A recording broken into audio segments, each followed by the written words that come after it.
Welcome back. আপনাদের সবাইকে স্বাগত জানাচ্ছি আমি রাসেল। আশা করছি আপনারা সবাই ভালো আছেন, ভালোর তলে আছেন।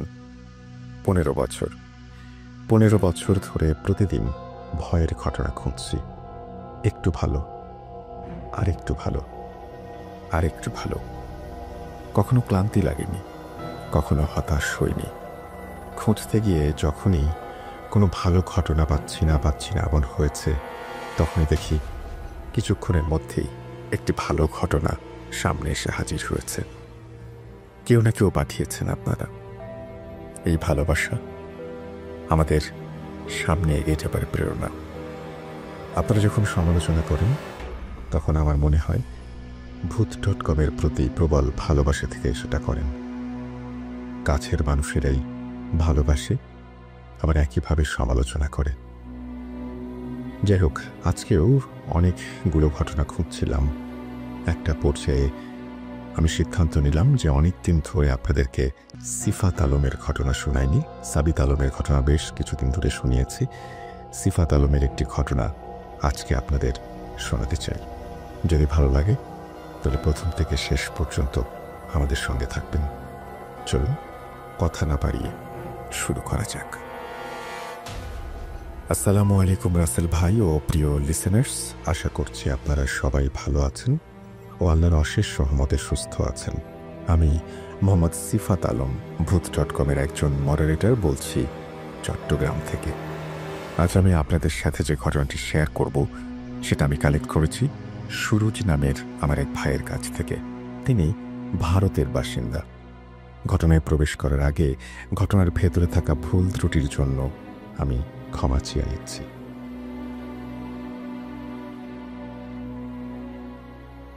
হিমাচলের ছোট ছোট পাহাড়ি গ্রামগুলো যেন পরাবাস্তব কোনো স্বপ্নের ফ্রেম। সবুজে ঢাকা ঢালু পাহাড়, পাইন আর দেবদারু গাছের ছায়ায় মোড়া সরু পথ, আর আকাশের গায়ে হেলান দিয়ে দাঁড়িয়ে থাকা চুপচাপ কুয়াশা। দিনের আলো এখানে ধীরে ধীরে নামে, আর সন্ধ্যা যেন নিঃশব্দে সরে এসে কারো কাঁধে হাত রাখে।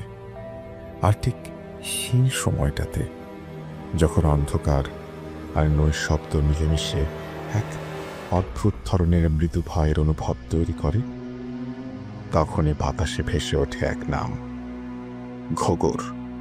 এই নাম যেন কোনো মন্ত্র বা কোনো দীর্ঘশ্বাস, যেন পাহাড়ের ভাঁজে লুকিয়ে থাকা পুরনো গল্প, যার মুখ কেউ দেখে না, কিন্তু যার ছায়া সবার মনে থাকে।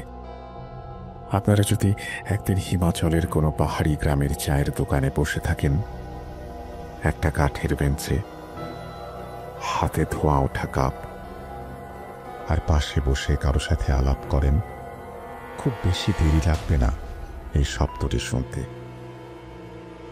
এমনভাবে উচ্চারিত হবে যেন সেটা পাড়া প্রতিবেশীর নাম, যেন প্রতিদিন দেখা হয়, কিন্তু আসলে দেখা হয় না কোনোদিনই। ঘোগর, এই নামটা কারো মুখে হাসি এনে দেয়। কেউ বলে, আরে ও তো শৈশবের ভূতের গল্প, মায়েরা বলতেন ভয় দেখাতে। আবার কেউ বলে সেই শব্দটায় থমকে যায়, চোখ নামিয়ে নেয়, কণ্ঠ নরম হয়। কারণ ঘোগর নামটি শুধুমাত্র একটি ভয়ের গল্প নয়, এর সাথে জড়িয়ে আছে অনেক স্মৃতি। গ্রামীণ সমাজে ভয়ের ব্যবহারে নতুন কিছু নয়। প্রজন্মের পর প্রজন্ম ধরে মায়েরা সন্তানদের আচরণ নিয়ন্ত্রণ করতে গল্প তৈরি করেছেন।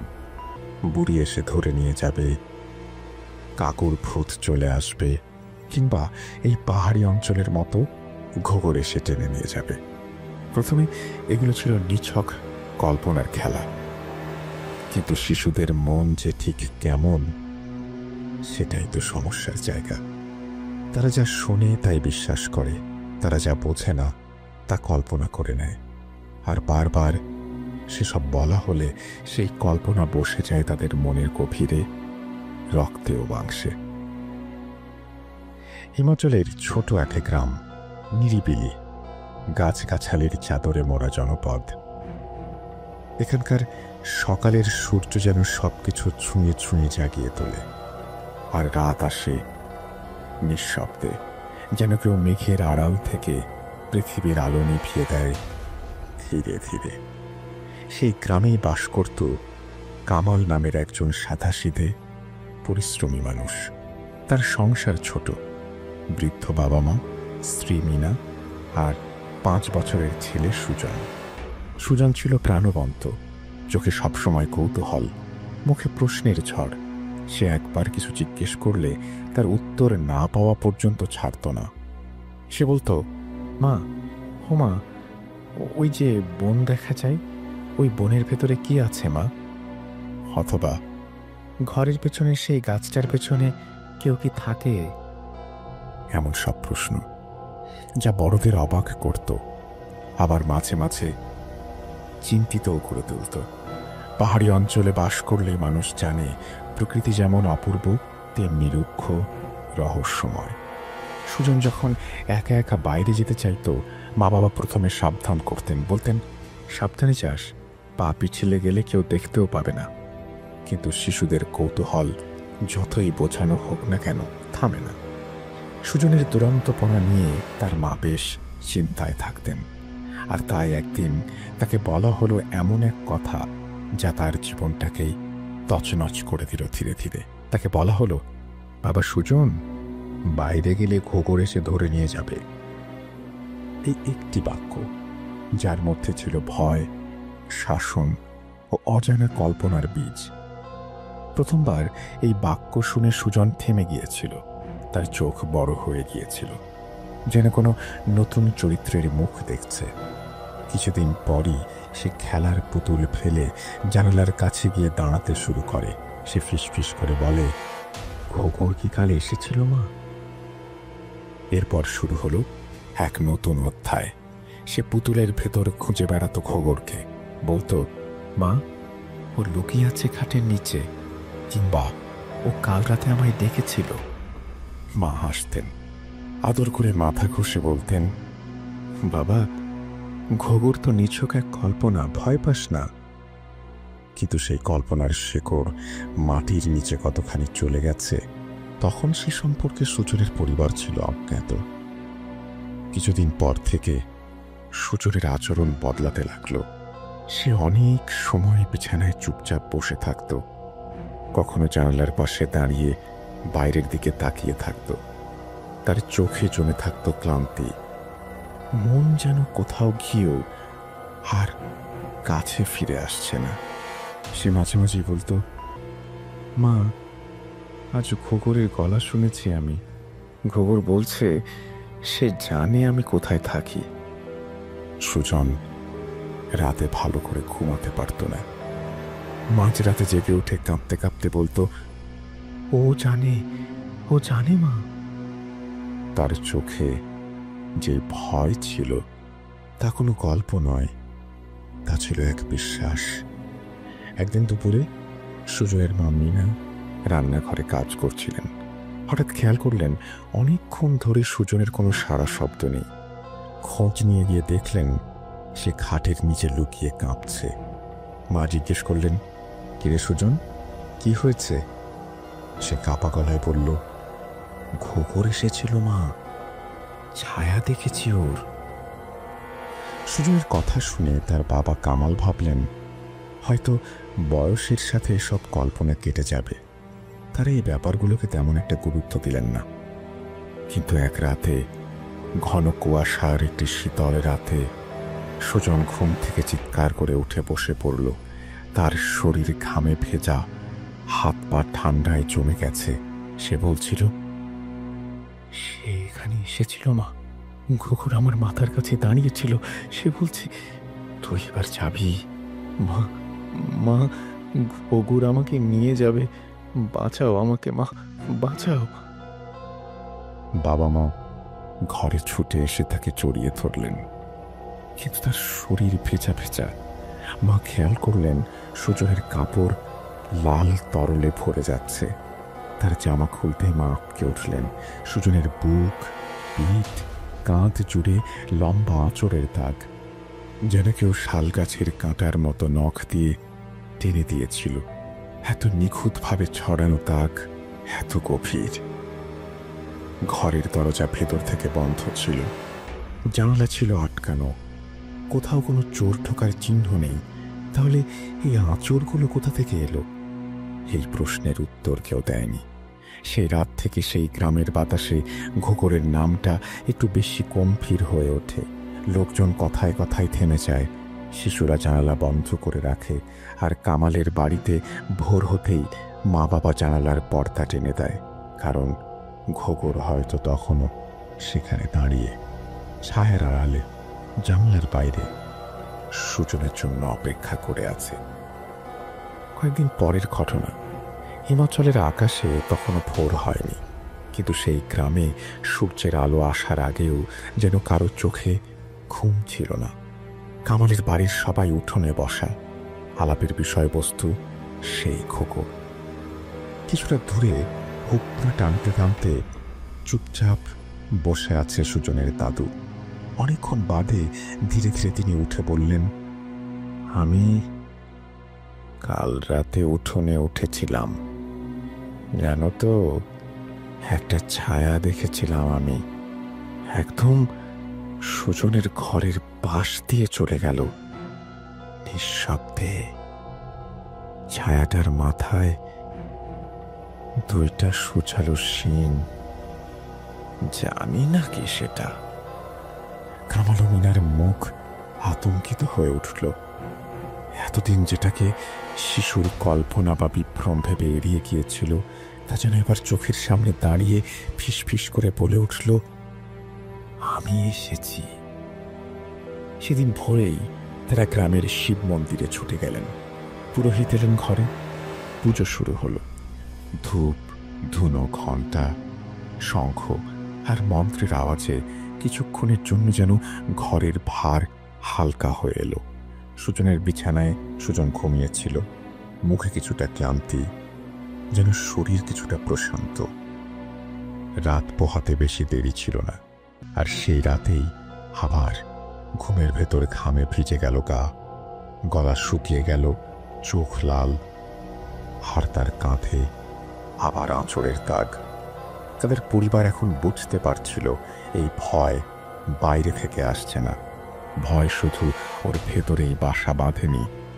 এই যেন সত্যি ঘোকর যেন বাস্তবে রূপ নিয়েছে, যাকে কোনো সাধু পুরোহিতের সিঁদুর দিয়ে থামানো যাবে না। তখন কামাল বললেন, সুজয়ের মা, চলো আমরা গ্রামের বাইরে যাই, সেখানে এক তান্ত্রিকের কথা শুনেছি। দুপুরে তারা গেলেন এক পুরনো গুহার মতো আশ্রমে। সেখানে বসেছিলেন এক বৃদ্ধ, প্রায় অন্ধ, চোখ দুটি প্রায় সাদা হয়ে গেছে, তবুও মনে হচ্ছিল তিনি যেন সব দেখছেন। তার সামনে বসতেই তিনি চোখ বন্ধ করে বললেন, ছেলেটার উপরে ছায়া নেমেছে, ভয় তার ভেতরে ঢুকেছে, সে নিজেই এই সত্তাকে জন্ম দিয়েছে। এ শুধু আত্মা নয়, মনস্তত্ত্বের বন্দি জীবন। মিনা ফ্যাল ফ্যাল করে তাকিয়ে থাকলেন, বললেন, কি করা যায় এখন বাবা? সাধু বললেন, যে ভয় তোমরা ওর মনে ঢুকিয়েছ, সেটাই ওর জীবনকে তছনছ করেছে। এই ভয় ওর ভেতরে থেকে না তাড়াতে পারলে বাইরে যা করো সব বৃথা।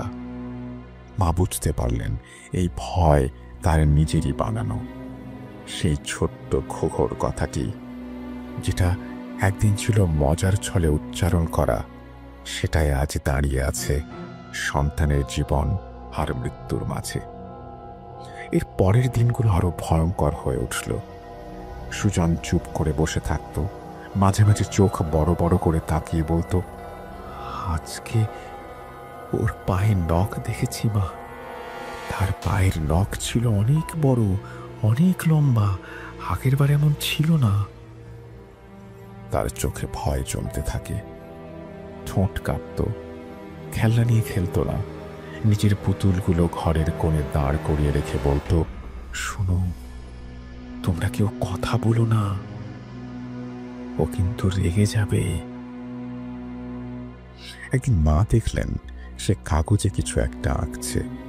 এগিয়ে গিয়ে আঁচ করতে পারলেন পুরো কাগজ জুড়ে আঁকা এক বিশাল ছায়ামূর্তি। চোখে লাল আগুনের ছোপ, হাতে নখ, নখে রক্তের দাগ, নিচে লেখা ঘগর আমার বন্ধু। কিন্তু আজকাল কোনো কারণ ছাড়াই সে রেগে যায়। কিছুদিন পর সুজনের আচরণ আরো বদলে গেল। বাবার বুকের ওপর চড়ে বসে সে বুকে আঁচড় দিয়ে ক্ষতবিক্ষত করত। সেদিন রাতেই সিদ্ধান্ত নেওয়া হলো সুজনকে সে কোলে বাঁধতে হবে। ডাক্তার, পুরোহিত, সাধু কোনো কিছুতেই কাজ হচ্ছে না। যদি কোনো পদক্ষেপ নেওয়া না হয় তাহলে হয়তো একদিন সে বেরিয়ে যাবে সেই খোকরের সঙ্গে। গায়ে গামছা বেঁধে নরমভাবে শেকল পরানো হলো। দরজা বন্ধ করে দেয়া হলো বাইরে থেকে। মা পাশে বসে কাঁদলেন, ফিস ফিস করে বললেন, তুই রাগ করিস না বাবা, আমি তোকে খুব ভালোবাসি। সুজন চুপচাপ তাকিয়ে রইল।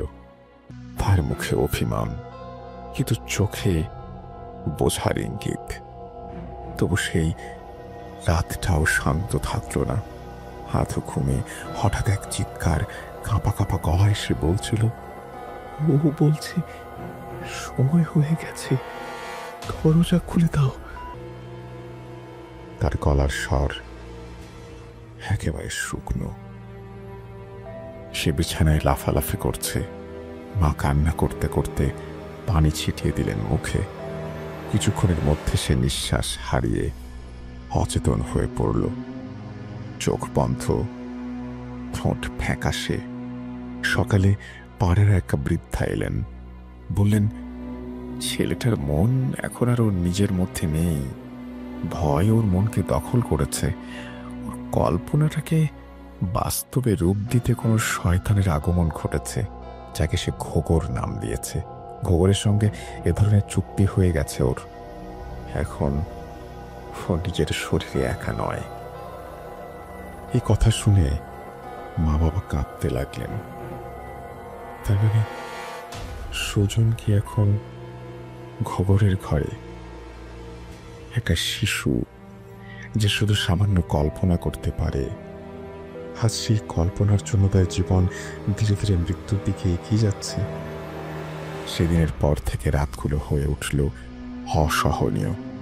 ঘর জুড়ে কুয়াশা, বাতাসে ভারী শব্দ, কারো ছায়া যেন জানালার পাশে দাঁড়িয়ে, কিন্তু চেয়ে দেখলে কেউ নেই। মাঝে মাঝে শিকলের আওয়াজ, পায়ের হালকা টান, ছাদের পাটাতনের ওপর কারো ধীরে হাঁটার শব্দ। এক রাতে সুজন ঘুমের মধ্যেই বলে উঠল, মা, আমার পিপাসা পেয়েছে। মা পানি নিয়ে ঘরে ঢুকলেন। সুজন ঘুমিয়ে, নিঃশ্বাস স্থির। তিনি বিছানার পাশে পানি রেখে মাথায় হাত রাখলেন। তার পা বরফের মতো ঠান্ডা। শরীরের ওপর কাপড় সরাতেই দেখলেন শিকল আলগা, কিন্তু তালা ঠিকঠাক। এত ভারী কিছু হঠাৎ এভাবে আলগা হয়ে যেতে পারে না।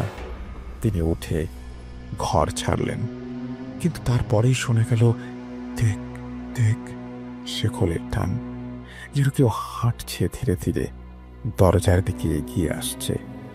তারপর শোনা গেল ফিস ফিস দুজন মানুষের গলা, হাসির আওয়াজ, রাগী স্বর, হঠাৎ থেমে যাওয়া। সব মিলিয়ে যেন ঘরের ভেতরে একটা গোপন সভা চলছে। মা ও বাবা একসাথে উঠে গেলেন। দরজার কাছে দাঁড়িয়ে তারা দেখলেন বাতাস যেন ঘরের ভেতর চলাফেরা করছে। দরজা খুলে ভেতরে ঢুকলেন। সুজন ঘুমিয়ে, জানালার পর্দা তুলছে, বাতাস চলাচল করছে, কিন্তু ঘরের ভেতর কোনো কিছু নেই। কিন্তু কিছু একটা ছিল, একটা দৃষ্টি। মায়ের মনে হলো ঘরের প্রতিটি কোণ থেকে কেউ তাদের দিকে তাকিয়ে আছে, অথচ কোথাও কিছু নেই। কিন্তু তবু সে না থেকেও আছে। সেই রাতে ঘরের জানালায় বাইরে থেকে কেউ 3 বার আঙুল ঠেকিয়ে টক টক টক আওয়াজ করল, কিন্তু বাইরে কেউ ছিল না। এখন ঘোগর আর শুধুমাত্র কোনো নাম নয়, সে হয়ে উঠেছে এক ছায়াময় শরীর। যে রাতের ঘুমে হেঁটে বেড়ায়, কল্পনার বুক চিরে বাস্তবে এসে দাঁড়ায়। আর সুজন, সে এখন কেবল একটা শিশু নয়, সে এখন এক দরজা, যার ওপাশে কিছু একটা অপেক্ষা করে আছে, হয়তো খবর। একের পর এক রাত কেটে যাচ্ছে নিঃশব্দে, নিঃশ্বাস চেপে। শুয়েছিল সবাই, কেউ ঘুমায়নি। মা বাবার চোখে রাত ভর জেগে থাকার ক্লান্তি, বুকের ভেতর চাপা এক কষ্ট। সেই রাতটায় তারা শুধু জানালার দিকে চেয়েছিলেন, কোনো ছায়ার নামা দেখার জন্য নয়, বরং ছায়া যাতে আর না নামে সেই আশায়। পরদিন তারা ঠিক করলেন সুজনকে আর একা রাখবেন না, সে ঘুমাবে মা বাবার চোখের সামনে। সেই রাতে মোমবাতির আলোয় সুজনের মা তার কপালে স্নেহের চুমু এঁকে বসে থাকলেন তার পাশে, বাবা জানলার পাশে দাঁড়িয়ে। পায়ের শব্দ শুনতে চাইলেন বাতাসের। সুজন কিছুটা চুপচাপ ছিল, কিছুটা শান্ত। তার চোখ ধীরে ধীরে বন্ধ হলো, ঘুম যেন নামছিল ধীরে ধীরে। আজকে ভালো ঘুম হবে তো বাবা? হবে।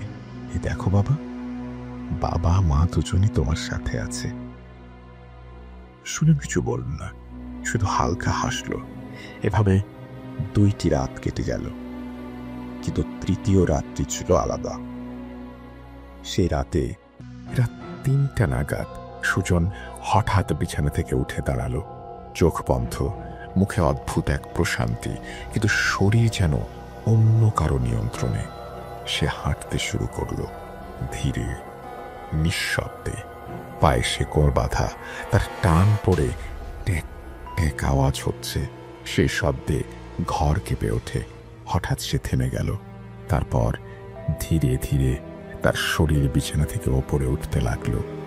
হ্যাঁ, শূন্যে ভেসে উঠেছিল সে, সত্যিকারের ভাসমান এক দেহ। পায়ের নিচে বাতাস, মাথা একদিকে হেলানো, 2 হাত ছড়িয়ে, মুখে হাসি। কোনো শিশুর নয়, কোনো চেনা মুখের নয়, সেই হাসি আলাদা, যেন কারো ধার করা হাসি। মা চিৎকার করে উঠে এলেন, কাঁপা হাতে ছেলেকে ধরতে চাইলেন। ঠিক তখনই এক বিকট শব্দে সে নিচে পড়ে গেল, চোখ খুলে গেল। তারপর একেবারে স্বাভাবিকভাবে বলল, মা, তুমি আমার বন্ধুকে ভয় দেখালে কেন? সে তো খুব ভয় পেয়েছে। মা এক মুহূর্তে থমকে গেলেন। বাবার শরীর নিঃশব্দে জমে গেল, ঘরের বাতাস থমকে গেল, শব্দ থেমে গেল। তারা দুজন ঘরের চারিদিকে তাকালেন, কেউ নেই, কেউ যেন কখনো ছিলও না। কিন্তু বাতাস এতটা ভারী কেন? আলো এতটা ম্লান কেন? সে মুহূর্তেই তারা বুঝলেন ঘর বদলে গেছে। এটা আর সেই ঘর নয় যেখানে তারা ছেলেকে ঘুম পাড়াতেন। এখানে এতক্ষণ কেউ ছিল, হয়তো এখনো আছে। এর পরের দিনগুলোতে তারা ঠিক করলেন সুজন যা ভুলবে তা হেসে উড়িয়ে দেবেন না। প্রতিটি বাক্য শুনবেন, বুঝবেন, ব্যাখ্যা করবেন, কারণ তার প্রতিটি কথা কল্পনা নয়, এখন সেগুলো বাস্তব সংকেত। সন্ধ্যায় মা একবার খুব স্নেহ করে তাকে জিজ্ঞেস করলেন, তোমার বন্ধুটি কি আবার এসেছিল বাবা? সুজন হালকা হেসে বলল, না। উত্তর দিল চোখের দৃষ্টিতে। তারপর এক দৃষ্টিতে চেয়ারের দিকে তাকিয়ে বলল, ও তো এখানেই আছে মা, ও এখনো বসে আছে। মা চেয়ারের দিকে তাকালেন, সেখানে কিছু নেই, কিন্তু বাতাস যেন থমকে গেল। ঘরের আলো হালকা কমে এলো, ঘরের বাতাস যেন অদৃশ্য কারো নিঃশ্বাসের শব্দ পেল। আমি তো আসলেই আছি। সে রাত ঘনিয়ে এলো। সুজন বিছানায় যাওয়ার আগে বলল, মা, খোকর বলছে আজ সে আমাকে নিয়ে যাবে। মা, আমি কি যাবো তার সাথে? মা কান্না চেপে বললেন, তুই কোথাও যাবি না বাবা, তুই আমার বুকের ধন। সুজন কিছু বলল না। সে তার খেলনাগুলো গুছাতে লাগলো, একটা একটা করে মাটিতে রেখে বলল, ও বলছে সব নিয়ে যেতে। মা দাঁড়িয়ে রইলেন শব্দহীন, নিঃশ্বাস বন্ধ করে। একটি ভয়, যে ভয় একদিন শুধু একটি গল্প ছিল, আজ সেই ভয়ই যেন তার সন্তানকে নিজের করে নিতে এসেছে। সুজন এখন আর আগের মতো কথা বলে না। তার মুখে এক ধরনের নির্লিপ্ততা, চোখে এক গভীরতা যা কোনো শিশুর নয়। একদিন সন্ধ্যায় খাটের নিচ থেকে পুরনো খেলনাগুলো টেনে বের করলো সে। একটার পর একটা পরখ করলো, আর ধীরে ধীরে সব একটি ব্যাগে গুছিয়ে ফেলল। মা জিজ্ঞেস করলেন, এসব কি করছো বাবা? সে উত্তর দিল, মা, গোগর বলেছে সব নিয়ে যেতে হবে, আমি এখন ওর সাথে যাব। মা ভয়ে জড়সড় হয়ে গেলেন, চিৎকার করে তার স্বামীকে ডাকলেন। বাবা ছুটে এসে বললেন, কে বলেছে যাবি? কার সাথে যাবি? সুজন ধীরে ধীরে সোজা হয়ে চেয়ারের দিকে আঙ্গুল তুলল। ও ও আমাকে নিতে এসেছে। চেয়ারটা খালি, কিন্তু ঘরের বাতাস আবার ভারী হয়ে উঠল। বাতি ঝিমঝিম করতে লাগলো। সেই মুহূর্তে মনে হচ্ছিল ঘরের অধিপতি এখন যেন আর তারা নয়। এমন কেউ যে দৃশ্যমান নয়, ঘর জুড়ে কেবল ছায়া আর শ্বাস, যা তাদের তিনজনের কারো নয়। সেই রাতে আবার সুজন শিকলে বাঁধা অবস্থায় শুল, কিন্তু ঘুম ছিল না তার চোখে। সে চুপচাপ শুয়ে থেকে বলল, মা, আমি এখানে আর থাকতে চাই না। সবাই আমায় ভয় পায়। ও বলছে ওর সঙ্গে গেলে আমি শান্তিতে থাকব। মা কাঁদতে কাঁদতে বললেন, তুই আমার কলিজার টুকরা, আজ তোর বিনিময়ে সব ছেড়ে দিতে পারি, কিন্তু তুই থাক বাবা। সুজন বলল, তুমি বুঝবে না মা, এখন ও আমার বন্ধু না, শুধু বন্ধুই না, ও আমার সব কিছু। রাত গভীর হলো। আকাশে কোনো তারা ছিল না, যেন আকাশটাও মুখ ফিরিয়ে নিয়েছে। সকালে ঘুম ভেঙে মা বাবা দেখলেন ঘরের দরজা আধ খোলা, জানালার পর্দা নড়ে, বিছানায় সুজন নেই। শিকল মাটিতে পড়ে আছে, কাটা নিখুঁতভাবে, যেন কারো হাতে ধারালো একটা কিছু ছিল, সেটা দিয়ে কাটা হয়েছে। ঘরে কোথাও কোনো শব্দ নেই, শুধু বাতাসে শোনা যায় এক মৃদু প্রতিধ্বনি, সুজনের কণ্ঠের প্রতিধ্বনি। বাবা, আমি যাচ্ছি। সেদিন সূর্য উঠেছিল পূর্ব দিগন্তে, কিন্তু সেই আলো যেন সুজনের ঘরের অন্ধকার ভেদ করতে পারছিল না। এক অন্যরকম সকাল, যেখানে সূর্য উঠেও আশ্বাস দেয় না, আলো এলেও গায়ে লাগে না। মানুষ জড়ো হলো, গ্রাম জুড়ে খোঁজ চলল, জঙ্গল, নদী, পাহাড়, গুহা সব খোঁজা হলো, কিন্তু সুজন নেই, কোথাও নেই। সুজন, শুধু সুজন। বারবার ইশারা দিয়ে দেখানো সেই চেয়ারটার কথা মনে পড়ছে, যেটা পড়ে আছে এক কোণে, চুপচাপ, ফাঁকা। তবু মনে হয় কেউ ওখানে বসে আছে এখনো, তাকিয়ে আছে মা বাবার দিকে, চোখে সেই অচেনা হাসি নিয়ে। খবর, সে কি শুধু ভয়, নাকি কোনো শয়তানের নাম? সে কি নিছক গল্প, নাকি এক ছায়া যাকে একবারে ডেকে ফেললে সে আর ফিরে যায় না? সেদিন রাতটাও পার হয়ে গেল নিঃশব্দে। সুজন নেই, তার পায়ের ছাপ কোথাও মেলে না, আর তার ডাক কানে আসে না।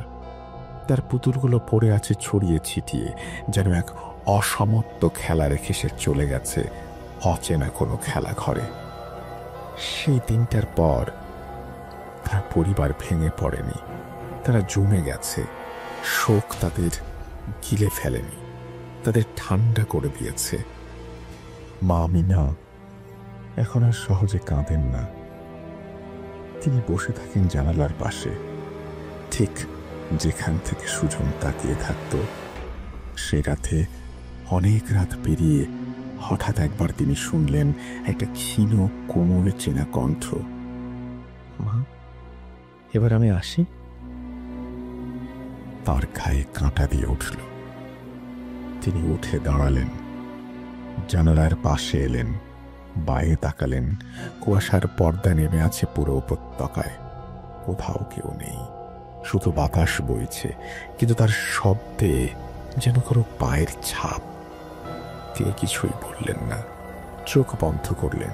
চোখ বন্ধ করলেই মনে হয় একজোড়া ছোট্ট পা দৌড়ে যাচ্ছে বারান্দা থেকে ভেতরে। একটা ক্ষীণ হাসি ছড়িয়ে পড়ছে বাতাসে। এরপর থেকে মাঝে মধ্যে ভেসে আসে সেই কণ্ঠস্বর। কখনো দরজা খুলে যায়, কখনো পুতুল একটু নড়ে ওঠে, কখনো সুজনের খাটের নিচে শোনা যায় শ্বাস ফেরার শব্দ। ধীরে ধীরে, যেন কেউ ঘুমোচ্ছে। তারা জানেন সুজন আর ফিরবে না, তবু সে একেবারে চলে যায়নি। সে রয়ে গেছে, কোনোভাবে এই ঘরের বাতাসে মিশে গেছে। তার মায়ের শাড়ির আঁচলে বাবার নীরব দৃষ্টিতে সে আছে। ঘরের দেয়ালে আজও টিকে আছে সুজনের আঁকা সেই অদ্ভুত ছবিটি। এক লম্বা ছায়ামূর্তি, চোখে আগুনের ছায়া, হাতে বিশাল নখ, মাথায় সুচালো শিং। ছবির কোণায় ছোট হাতের কাঁপা কাঁপা অক্ষরে লেখা ঘোগর। সেই ঘরটি এরপর কেউ আর ব্যবহার করেনি।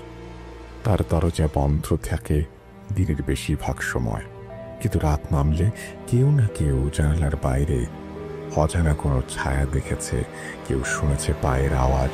গ্রামের লোকেরা এখন রাত হলে ওই রাস্তা ধরে হাঁটেন না। এক একজন দূর থেকে আঙুল তুলে বলেন, ওই ঘরটা নাকি সুজন রেখে গেছে তার বন্ধুর জন্য, ঘোগরের জন্য। এই ঘটনাটি এখানেই শেষ হওয়ার কথা ছিল না, কিন্তু বাস্তবে ঘটনায় শেষ বলে কিছু থাকে না। আজ আমি আপনাকে এই ঘটনাটি বলছি শুধু ভয় পাওয়ানোর জন্য নয়। এই গল্পটি একটি সতর্কতা, এটা একটা আয়না, একটা শিক্ষা। আপনি যদি কখনো আপনার সন্তানকে ভয় দেখিয়ে কিছু বোঝাতে চান, তবে একটু থামুন, ভাবুন আপনার বলা সেই বাক্যটি একদিন আপনার সন্তানের কল্পনার ঘরে বাসা বাঁধবে কিনা। ভয় একটি অস্ত্র, তবে এই অস্ত্রের ফল ছুরি থেকে ধারালো। শিশুর মন একরকম ক্যানভাস, আপনি যা আঁকবেন সে তাই বিশ্বাস করবে। কিন্তু সমস্যা হচ্ছে শিশুর কল্পনার সামনে আমাদের যুক্তির জায়গা নেই। তারা যে কল্পনা, তারা যে চরিত্রগুলোকে ভয় পায়, সেই চরিত্রকে তারা জীবন দিয়ে সত্যি করে ফেলে। আপনি যদি তাকে বলেন ঘুঘুরে সে ধরে নিয়ে যাবে, তবে একদিন সে জানালার পাশে দাঁড়িয়ে থাকবে তাকে নিয়ে যাওয়ার অপেক্ষায়। সুজন হয়তো কল্পনা করেছিল, কিন্তু সেই কল্পনা একদিন অশুভ কোনো ছায়ায় পরিণত হয়ে উঠেছিল। সে যার অস্তিত্ব বিশ্বাস করেছিল, আর তার সঙ্গে সে চলে গেছে, ফিরে আসেনি। আমরা বড়রা ভাবি একটু ভয় দেখালে ক্ষতি কি, কিন্তু ভয় কখনো একটু হয় না। ভয় একবার জন্ম নিলে সে রূপ নেয়, নিজের হাত পা গজায়। এই ঘটনার চরিত্রে হয়তো আপনিও আছেন। আপনি যদি চোখ বন্ধ করেন, শুনতে পাবেন পাহাড়ি হিম হাওয়ার শব্দ, দূর থেকে কোনো বন্য পাখির ডাক, আর নিঃশব্দে একটি ছোট্ট কণ্ঠস্বর, মা, আমি আসি। প্রিয় লিসেনার্স, আজকের ঘটনাটি বেশ আলাদা। আমি নিজে যখন শুনছিলাম তখন কেন জানি না আমিও ঘোগরকে যেন দেখতে পাচ্ছিলাম, সুজনের অবস্থা অনুভব করতে পারছিলাম। ভয় এমন এক জিনিস যার পরিণতি কখনো ভয়ানক হয়ে যেতে পারে। কেননা ভয় আমাদের মস্তিষ্ক থেকে আমাদের মনে প্রবেশ করে, আমাদেরকে গ্রাস করে ফেলে। আজকের মতো বিদায় নিচ্ছি, ফিরে আসবো নতুন কোনো এপিসোডে নতুন কোনো ঘটনা নিয়ে। আসসালামু আলাইকুম। এই বলে সিফাত আলম তার ঘটনা শেষ করেছেন। সিফাত আলম, আপনাকে অসংখ্য ধন্যবাদ আপনার ঘটনার জন্য। আশা করছি আপনার এই ঘটনাটি যারা শুনলেন তাদেরও ভালো লেগেছে। আপনি আমাদের সঙ্গেই থাকুন, এবং যারা শুনছেন তারাও আশা করব প্রথম থেকে শেষ পর্যন্ত আমাদের এপিসোডটি শুনবেন।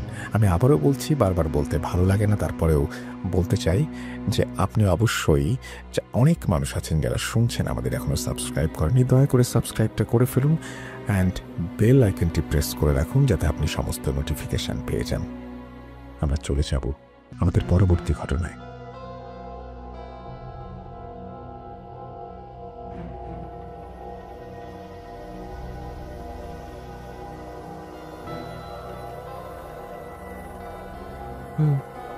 কেন কেন তুমি আসো? আমি শুধু তোমার সাথেই থাকতে চাই। কিভাবে সম্ভব? মৃতদের এই পৃথিবীতে থাকতে নেই। তুই তুই চলে যাও প্লিজ, চলে যাও। সবটাই কি ইলুশন, নাকি অন্য জগতের কেউ কখনো হাজির হয়ে যায়? Booth.com with Russell. Welcome back. আপনাদের সবাইকে স্বাগত জানাচ্ছি আমি রাসেল। আশা করছি আপনারা সবাই ভালো আছেন এবং ভালোর তলে আছেন। বেশ কয়েকটা ইমেল শুনলাম আমরা। এবার চলে যাব অডিও ক্লিপে। শুরু করেছিলাম যেহেতু সিফাত আলমকে দিয়ে, চলে যাব সাবিত আলমের একটা ছোট্ট অডিও ক্লিপে। চলুন শুনে আসি ঘটনা।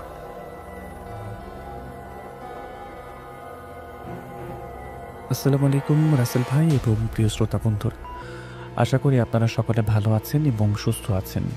আমি মোহাম্মদ সাবিত আলম বলছি ময়মনসিংহ বিভাগ থেকে। আমি আজকে আপনাদের সামনে হাজির হয়েছি নতুন একটি ঘটনা নিয়ে, যেই ঘটনাটি আমি কালেক্ট করেছি ইরাম নামের একজন আপুর কাছ থেকে।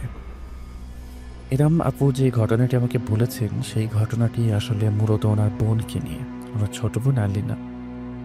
সরাসরি ঘটনায় চলে যাই, চলুন প্রিয় লিসনার্স। তো ইরাম আপু যা বলেছেন যে ওনারা দুই বোন এবং ওনার বয়স তখন 14 বছর ছিল এবং ওনার বোনের বয়স ছিল তখন 10 বছর। এজ ডিফারেন্স থাকার পরেও ওনাদের দুই বোনের মধ্যে সম্পর্কটা ছিল খুবই সুন্দর, খুবই ভালো একটা সম্পর্ক। আলিনা এমন একটা মেয়ে ছিল যে সারাদিন কারো না কারোর সাথে কথা বলতো। কখনো হয়তো বা নিজের মার সাথে কথা বলছে, কখনো বাবার সাথে, আবার কখনো ইরাম আপুর সাথে। এছাড়াও কাজের মহিলাদের সাথে ওর খুব ভালো একটা সম্পর্ক ছিল। মেয়েটা খুব দয়ালু ছিল। কিন্তু হঠাৎ করেই একদিন আস্তে আস্তে আলিনার যে স্বভাব আচরণ আছে সেগুলো কেমন যেন চেঞ্জ হয়ে যায়। আলিনার যত ধরনের সমস্যাই হোক বা যাই হোক, ও সবসময় ইরাম আপুর সাথে শেয়ার করতো। একদিন আলিনা এবং ইরাম আপু দুজনে একই স্কুলে পড়াশোনা করতেন এবং একদিন স্কুল থেকে ফেরার পথে উনি দেখলেন কি যে আলিনা খুবই সিরিয়াস টাইপের মুডে রিক্সায় বসে আছে। তো উনি জিজ্ঞেস করলেন যে কী ব্যাপার আলিনা, তুমি তো প্রতিদিন তোমার স্কুলে কি হলো, কোন টিচার কি বলেছে, কোন টিচার কি পড়িয়েছে, কোন ফ্রেন্ডের সাথে কি হয়েছে, সব কিছুই তো আমাকে তুমি বলো। আজকে এমন কি হলো যে তুমি কিছু বলছো না? আলিনা কোনো কথা বলে না। আমাবু চিন্তা করলেন যে আলিনার জ্বর হলো কি না। এই কথা চিন্তা করে উনি কী করলেন, আলিনার মাথায় হাত দিতে লাগলেন। কিন্তু আলিনা কী করলো, হাতটা ঝাটকা দিয়ে সরিয়ে ফেলে দিল। উনি তখন আলিনাকে বললেন যে আলিনা, এটা কেমন বেয়াদবি, তুমি তো কখনো এরকম করো না, এগুলো তুমি কোত্থেকে শিখছো? তখন আলিনা বললো কি যে চুপ করো, আমাকে একা থাকতে দাও। তো এই কথা শুনিয়ে ইরাম আপু কিছুটা কষ্ট পেয়ে গেলেন এবং উনি তখন আর আলিনাকে কিছু বলেন না। উনিও চলে গেলেন আর কি, রিক্সাতে দুজন একসাথে বাসায় ঢোকার পরে উনি দেখলেন আলিনা সরাসরি নিজের রুমে চলে গেল, আর আপু নিজের মতো নিজের রুমে গেলেন। গোসল করে এসে উনি খাবার টেবিলে বসলেন ওনার আম্মুর সাথে। তো ওনার আম্মু তখন ওনাকে জিজ্ঞেস করছেন যে তোমার ছোট বোন কোথায়? তো উনি বললেন কি ওর মনে হয় আজকে মন মেজাজটা খুব বেশি একটা ভালো না, ও আমার সাথে বেয়াদবি করেছে। তো এই কথা শুনে ইরাম আপুর আম্মু ওপরে চলে গেলেন আলিনাকে দেখার জন্য। এবং যখন ওপরে গেলেন তার 2-3 মিনিট পরেই উনি ডাকা শুরু করলেন ইরাম আপুকে, কারণ ইরাম আপু তখনও খাওয়া দাওয়াতেই ব্যস্ত ছিলেন। তা ওনার মায়ের ডাক শুনে উনি যখন ওপরের দিকে চলে যান তখন দেখেন যে ইরাম আপু আর ওনার আম্মু দেখেন যে আলিনা অজ্ঞান হয়ে পড়ে আছে বিছানায়, কোনো রেসপন্স করছে না। তো সাথে সাথে ওকে হসপিটালে নিয়ে যাওয়া হয় এবং তখন ওনার বাবাকেও কল দিয়ে জানানো হয় যে আলিনার এরকম অবস্থা। তো ওনার বাবা হসপিটালে চলে আসেন। ডাক্তাররা ওনাকে স্যালাইন দেয় এবং বলে যে ডিহাইড্রেশনের কারণে আর অত্যাধিক গরমের কারণে সে সেন্সলেস হয়ে গেছে। কিন্তু তখন দিন আসলে এত বেশি গরমও ছিল না, আর এর থেকে বেশি গরমও পার করেছে আলিনা। তারপরও ডাক্তারের কথার উপরে কি বলা যাবে। তো প্রায় মোটামুটি 2 ঘন্টা পরে আলিনার যখন জ্ঞান ফেরে তখন আলিনা জিজ্ঞেস করে যে তাকে এখানে কেন আনা হয়েছে। তখন ইরাম আপুর আম্মু ওকে কিছুটা সান্ত্বনা দিয়ে বলে যে তোমার আসলে শরীর খারাপ হয়েছিল, তো তাই ডাক্তার আঙ্কেলের কাছে চেক আপ করাতে আনছি, চিন্তার কোনো কারণ নাই। তো আলিনা বিছানা থেকে ওঠার অনেক চেষ্টা করলো, কিন্তু সে উঠতে পারছিল না, কারণ তার শরীর আসলে খুবই টায়ার্ড ছিল। ডাক্তার বলল মোটামুটি 2-3 দিন এখানে থাকতে হবে টু গেট রিকভার্ড। মোটামুটি 2-3 দিন সেখানে তারা থাকলেন। ওয়ার্ডে শিফট করা হলো আলিনাকে, এবং ওখানে থাকার পরে মোটামুটি যখন আলিনা চলতে ফিরতে পারছে তখন তাকে ডিসচার্জ করে বাসায় নিয়ে আসা হয়। কিন্তু বাসায় আসার পরে আলিনার অবস্থা একরকম বদলেই গেল। যেমন ওর রুম থেকে কোথাও বেরোতো না। হয়তো ওর কখনো ছাদের দিকে তাকিয়ে আছে, ছাদ দেখছে, ফ্যান ঘোরা দেখছে, আবার কখনো ঘুমাচ্ছে। খাওয়া দাওয়ার প্রতি তার কোনো ধরনের লোভ নেশা কিচ্ছু নাই। ইরামাপুর আম্মু যদি জোর করে খাওয়াতেন গিয়ে তাহলে খেত, আর না হলে খেত না। কোনো জায়গায় যায় না, ডাইনিং রুমে আসে না, টিভির রুমে যায় না। কাজের যে খালার সাথে তার খুব ভালো সম্পর্ক ছিল, ওনার সাথেও কোনো ধরনের কোনো কথাবার্তা যোগাযোগ কিচ্ছু নেই। তো এমন অবস্থায় ওনাদেরকে ইরামাপুরদেরকে ডাক্তার যে আগে দেখানো হয়েছিল আলিনাকে, ওই ডাক্তারের পরামর্শে আলিনাকে দেখানো হলো একজন সাইকিয়াট্রিস্ট। তো সাইকিয়াট্রিস্টের কাছে ট্রিটমেন্ট নিতে থাকলো আলিনা। এভাবে প্রায় 8-9-10 সেশন যাওয়ার পরে ডাক্তার কিছুটা হতবাক এবং ডিসঅ্যাপয়েন্টেড যে এটা হচ্ছে আমার প্রথম এমন রোগী যে এতগুলি সেশনের পরেও বিন্দুমাত্র উন্নতি দেখায় নাই, বা বিন্দুমাত্র কোনো ধরনের কোনো ইমপ্রুভমেন্ট সে দেখালো না, বরঞ্চ আরও ডাউনগ্রেড হয়ে যাচ্ছে। So maybe it's not possible here, I can not do it. তো অনেকে সাইকিয়াট্রিস্টের কাছ থেকে নিয়ে আসা হয়। বাসায় আসার পরে আলিনার অবস্থা আগের মতোই চলতে থাকে। তা আলিনার একটা অভ্যাস ছিল যে সে তেলাপোকা খুব বেশি ভয় পেত, খুবই ভয় পেত তেলাপোকা। ইভেন টিভিতে যদি তেলাপোকার কোনো অ্যাডও আসতো আর ওখানে যদি তেলাপোকা দেখানো হতো, তাহলে আলিনা সেখান থেকে সরে যেত বা টিভিটা বন্ধ করে চোখ বন্ধ করে রাখতো। কিন্তু ইরামাপু একদিন সন্ধ্যার পরে আলিনার রুমে যখন যায়, উনি দেখেন যে আলিনার হাতে বড় একটা তেলাপোকা, এবং ওই তেলাপোকাটাকে সে চাপ দিয়ে ধরে আছে। তেলাপোকা বেচারা পা ছড়িয়ে বের হওয়ার চেষ্টা করছে, কিন্তু পারছে না। তো এই দৃশ্য দেখে ইরামাপু আন্টিকে ডাক দিলেন, ওনার মাকে আর কি ডাক দিয়ে বললেন যে দেখো মা, তোমার মেয়ে কী করছে। তা আন্টি সেই দৃশ্য দেখে কিছুটা ভয় পেয়ে যান এবং কাজের মহিলাকে ডাক দেন, বলেন যে তুমি ওকে সরাও, ওর হাত থেকে তেলাপোকা সরাও। তো তারপরে কাজের মহিলা অনেক কষ্ট করে ওনার হাত থেকে তেলাপোকাটা সরানোর পরে ওয়াশরুমে গিয়ে হাত ধুয়ে আনার পরে আলিনা যখন বিছানায় শয়, তখন ওনার আম্মু ওনাকে জিজ্ঞেস করে যে আলিনা, তুমি তেলাপোকাটা ওইভাবে কেন ধরেছিল? তখন আলিনা আপু বলে, মা তুমি কোন তেলাপোকার কথা বলছো? আমি কেন তেলাপোকা ধরবো? তুমি জানো না আমি তেলাপোকা কেমন ভয় পাই? আমি তো কোনো তেলাপোকা ধরি নাই, কি বলো এগুলো? তো এই কথা বলে আলিনা অপর পাশে ফিরে ঘুমিয়ে পড়ল। তো অনেক ডাক্তার দেখানো হলো মাঝখানে, অনেক কিছুই চিকিৎসা করানো হলো, কিন্তু কোনো লাভ হচ্ছিল না। এই পর্যায়ে একদিন ওনাদের কাজের যে মহিলা ছিল, উনি আলিনা আপুর আম্মুকে ডেকে বললেন যে আপা, আমার মনে হয় আসলে ছোট আপুর সাথে কোনো জিন ঘটিত বা জাদু ঘটিত কোনো সমস্যা হচ্ছে। আপনারা চাইলে কোনো পীর ফকির বা হুজুর দেখাতে পারেন কিন্তু। তো আলিনা আপুর আম্মু বললেন যে না, এই সমস্ত জিনিস থেকে আমাদেরকে দূরে রাখো, আমরা এগুলো বিষয়ে বুঝিও না, এগুলো বিষয়ে আমরা বিশ্বাসও করি না, তুমি চুপ থাকো এগুলো নিয়ে। তো কাজের মহিলা আর কোনো কথা বাড়ালেন না। তো এরপরে একদিন হচ্ছে ইরামাপুর আব্বু জিনিসগুলো নিয়ে খুবই চিন্তা করছিলেন, এবং একদিন কী করলেন, সবাই একসাথে ডাইনিং রুমে বসা হলো। আলিনাকেও ডাইনিং রুমে ডাকা হলো, এবং আলিনার আব্বুকে বললেন যে মা দেখো, তোমার কি সমস্যা আমাদেরকে বলো, যদি কোনো সমস্যা থাকে আমাদেরকে না বলে তুমি আর কাকে বলবা বলো। তখন আলিনা হচ্ছে একটু রেগে গিয়ে বলে কি যে আমার তো কোনো সমস্যা নাই, তোমাদের সমস্যা আছে আমাকে নিয়ে, আমি ঠিকই আছি, শুধু শুধু তোমরা আমাকে কেন বিরক্ত করো। এই কথা বলে সে ডাইনিং রুম থেকে উঠে চলে গেল। এরপরে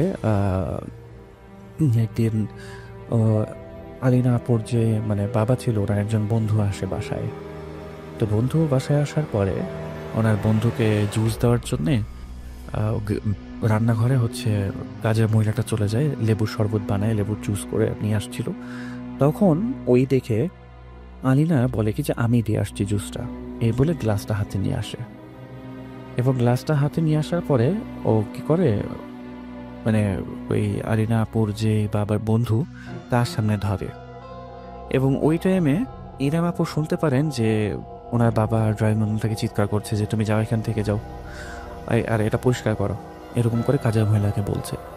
উনি যখন মানে ড্রয়িং রুমে গেলেন, মানে ইরাম আপু যখন ড্রয়িং রুমে গেলেন তখন দেখতে পারলেন যে কাঁচের গ্লাস পরে ভেঙে আছে এবং আলিনা দৌড়ে নিজের রুমের দিকে যাচ্ছে। তো কিছুক্ষণ পরে ওনারা সবাই আলিনার রুমে যান এবং দেখেন আলিনা গিয়ে ঘুমাচ্ছে। তো সবাই ইরাম আপুর আব্বুকে জিজ্ঞেস করে যে কি হয়েছিল আসলে, এমন কি হয়েছিল যে আপনি এরকম চিল্লাচিল্লি করলেন। উনি যেটা বললেন বিষয়টা অনেকটা এরকম ছিল যে যখন আলিনা গ্লাস নিয়ে আসছিল তখন সে হাতে কোনো চামচ নিয়ে আসে নাই। তো গ্লাসের মানে গ্লাসের ভেতরে যে শরবতটা ছিল সেটা চিনি যে মিশবে সেটার জন্য সে নিজের আঙ্গুল দিয়ে সেটাকে মেশানোর চেষ্টা করছিল। তখন ইরাম আপুর আব্বু আলিনাকে বলল কি যে মা, এটা তো ঠিক না, কারো এরকম মানে ধরা খাবার কাউকে দেওয়া কি ঠিক? তুমি এটা রেখে দাও, আমি আরেকটা নিয়ে আসতে বলি। তো আলিনা নাকি ওনার আব্বুর বন্ধুকে সেই গ্লাসটা দিয়ে বলে যে খা, এরকম বলে তুই তো কারি করে বলে, এবং এরপরে গ্লাস থেকে টিকটিকে লাফ দিয়ে ওনার মানে আঙ্কেলের হাতে চলে যায়। তো এরপরে উনি ওনার বাবার যে বন্ধু তাকে খুব বাজে ভাষায় একটা গালি দেন। এই কথা শুনে ইরাম আপুর যে আব্বু উনি হচ্ছে ওনার বন্ধুকে বলেন কি যে দোস্ত, আমার মেয়েটা একটু অসুস্থ, তুই কিছু মনে করিস না, আরেকদিন আয়, আজকে আসলে একটু সমস্যা। তো ওনার বন্ধু সব কিছু আন্ডারস্ট্যান্ড করে সেখান থেকে চলে গেলেন। কিন্তু আলিনার মতো এরকম একটা ভালো লক্ষ্মী একটা মেয়ের মুখ থেকে এরকম গালি আসলে শোনা কোনোভাবেই এক্সপেক্টেড নয়।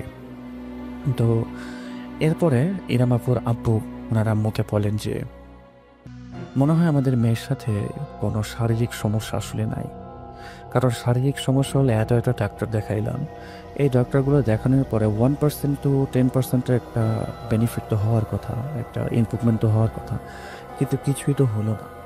আমার মনে হয় এটা জিন বা জাদু রিলেটেড কিছু। দেখি আমি আগামীকালকে আমার কোনো কলিগের সাথে এই বিষয়ে কথা বলে দেখি কি করা যায়। তো এভাবেই উনি ওনার একজন কলিগের সাথে কথা বললেন এবং ওনাকে বলা হলো কি সিলেটের একটা জায়গার কথা বলা হলো যে ওইখানে নিয়ে যান, একটা মাজার। তো মাজারে ওনারা পরের দিনে রওনা দিলেন এবং মাজারে যে রুলসটা ছিল ওখানে 3 দিন নাকি থাকতে হবে ওনাদের। তো মাজারে যাওয়ার পরেই নাকি আলিনার অবস্থা কীরকম চেঞ্জ হয়ে যায়, ওর উপরে জিনের হাজিরা হয়। এবং হাজিরাটা এমন ছিল যে আলিনা মাজারের ভেতরে ঢুকেই যেরকম মাজারের ভেতরে কিছু মানুষ নৃত্য করে, নাচ করে, ওরকমভাবে সে নৃত্য করছে। এবং যখন ওনার মা ওনাকে থামানোর জন্য যায় তখন পাশের একটা মহিলা চিৎকার করে বলে কি যে ও যা করছে ওকে তাই করতে দেন, একটু পরে নিজে থেকেই ঠিক হয়ে যাবে। তো 5-10 মিনিট এরকম করার পরে আলিনা নিজে থেকেই পড়ে অজ্ঞান হয়ে যায় এবং এরপরে জ্ঞান ফিরলে ঠিক হয়ে যায়।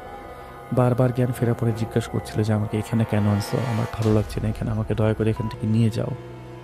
ওনার মা বলছিল কি যে আমরা এখানে ঘুরতে আসছি, দোয়া কালাম করে চলে যাব। দোয়া কালামের নিয়ম হচ্ছে আমাদের 3 দিন থাকতে হবে, তো 3 দিন থেকে দোয়া কালাম করে আমরা চলে যাব, তুমি চিন্তা করো না। তো 3 দিন সেখানে থাকার পরে বেশ কয়েকবার আলিনার উপরে হাজির হয় জিনে, কিন্তু ওখানে কোনো ধরনের কোনো ট্রিটমেন্ট আসলে আলিনার হয় না। তো ওখানে থাকা একজন বৃদ্ধ ভদ্রলোক অনেক চেষ্টা করার পরও জিনের হাজিরা আলিনার উপরে করাতে পারেন নাই। তো এরপর ওনারা আরেকটা ঠিকানা দিল, রাজশাহীর একটা ঠিকানা, বললো কি এখানে যান, এখানে এই জায়গায় যাবেন, এই জায়গায় আসলে সন্ধ্যার পরে জিনেদের একটা বাসস্থান থাকে এবং একজন মুরব্বী আছে এই জায়গায়, ওই মুরব্বীর সাথে কথা বলেন গিয়ে ওনারা সেদিন রাত্রেবেলায় রওনা হলেন এবং সেই জায়গায় গেলেন। যাওয়ার পরে দেখলেন কি যে একটা নাইট গার্ড, একটা মোটামুটি কবরস্থানের মতো একটা জায়গা, মানে নাইট গার্ডটা তাদেরকে প্রথমে ঢুকতে দিচ্ছিল না। পরে ভেতর থেকে একটা বৃদ্ধ বয়স্ক লোক বললেন কি যে আপনারা কারা, এখানে কেন আসছেন? তো এরপরে আলিনা আপুর আব্বু সব কিছু ওনাকে মোটামুটি বলার চেষ্টা করলে নাইট গার্ডকে বলে দরজা খুলে দেওয়া হয়। ওনারা ভিতরে গিয়ে সেই মানে বৃদ্ধ বয়স্ক লোকটাকে সব কিছু বললেন। বলার পরে উনি কিছুক্ষণ পর বললেন কি যে আপনাদের মেয়ের উপরে আসলে কোন একটা মহিলা প্রতিশোধ নিচ্ছে। তখন ইরাম আপুর আম্মু জিজ্ঞেস করেন কি প্রতিশোধ নিচ্ছে মানে এটা কি আমাদের পরিবারের কেউ বা আমাদের আত্মীয় স্বজনের কেউ? ওই বৃদ্ধ ভদ্রলোক বললেন কি যে না, এটা কে আমি জানি না, তবে ওর সাথে আপনাদের কোনো সম্পর্ক নেই। কেন প্রতিশোধ নিচ্ছে, কী কারণে এমন করছে কিছুই জানি না। তো এই কথা বলার পরপরই সবাই দেখলেন কি যে আলিনা হাতের মধ্যে একটা পাথর নিয়ে জোরে সেই বৃদ্ধ ব্যক্তির মাথায় ছুঁড়ে মারে এবং ওই বৃদ্ধ ব্যক্তির মাথায় পাথরটা লাগে এবং সে ব্যথা পান।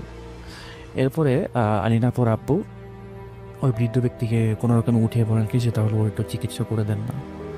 উনি তখন বৃদ্ধ ব্যক্তিটা বলে কি যে না, আমরা শুধুমাত্র যদি কোনো কারণে জিন নিজে থেকে কারো উপরে আসে এবং বিরক্ত করে সেই চিকিৎসাগুলি আমরা করি, কিন্তু যদি জাদু ঘটিত কিছু হয় সেটা আমরা আসলে করি না, আমাদেরকে মাফ করবেন আর এখান থেকে চলে যান, এক মুহূর্ত আর এখানে আপনারা থাকবেন না। ওনাদেরকে সেখান থেকে চলে যেতে বাধ্য করা হলো এবং ওনারা চলে এলেন। এরপরে ওনাদের মানে মোটামুটি অনেক হুজুর, কবিরাজ, ফকির মানে দেশের বিভিন্ন জায়গায় দেখানো হয়। এরপরে একদিন ওনাদের পাড়া প্রতিবেশী থেকে একজন বলেন কি যে আপনারা এমন একটা জায়গা আছে, সেই জায়গায় একটা মাজার আছে, ওই মাজারে গিয়ে দেখতে পারেন, ওখানে হচ্ছে হাজিরা দিলেই মানে সকল সমস্যা নাকি সমাধান হয়ে যায়। যেহেতু অন্য কোথাও সমস্যার সমাধান হয় নাই, ওইখানে হয়তো আপনাদের সমস্যাটা সমাধান হতে পারে। এরপরে পরের দিনে ওনারা চলে যান আসলে সেই জায়গার উদ্দেশ্যে। ওখানে যাওয়ার পরে আবার আগের মতো আলিনার উপরে জিনার হাজিরাটা হয় এবং এবার হাজিরা হওয়ার পরে আলিনা কি করে, পাশে থাকা একটা মহিলার উপরে ঝাঁপিয়ে পড়ে, ওনার চুল ধরে টানছে এবং চেহারাতে খামচি দিচ্ছে। আলিনার আব্বু আম্মু কেউই ওকে সামলাতে পারছে না। হঠাৎ করে এক সময় আলিনা আপুর আব্বু কিছু একটা ধোয়া পড়ে আলিনার উপরে যখন ফু দেয়, তখন আলিনা কিছুটা স্বাভাবিক হয় এবং স্বাভাবিক হয়ে সেই মহিলাটাকে ছেড়ে আলিনা দৌড়ে সেই মাজারের মতো জায়গাটা থেকে বের হয়ে যায়। এবং ওই টাইমে ওনাদের চোখের সামনে ঘটে ওনাদের জীবনের সব থেকে বড় একটা দুর্ঘটনা। আলিনা যখন বের হয়ে গেল মাজারের সামনে থেকে, তখন রোডে যাওয়ার পরে একটা পেছন থেকে একটা গাড়ি এসে আলিনার উপর দিয়ে চলে যায় এবং আলিনা স্পট ডেড হয়ে যায়।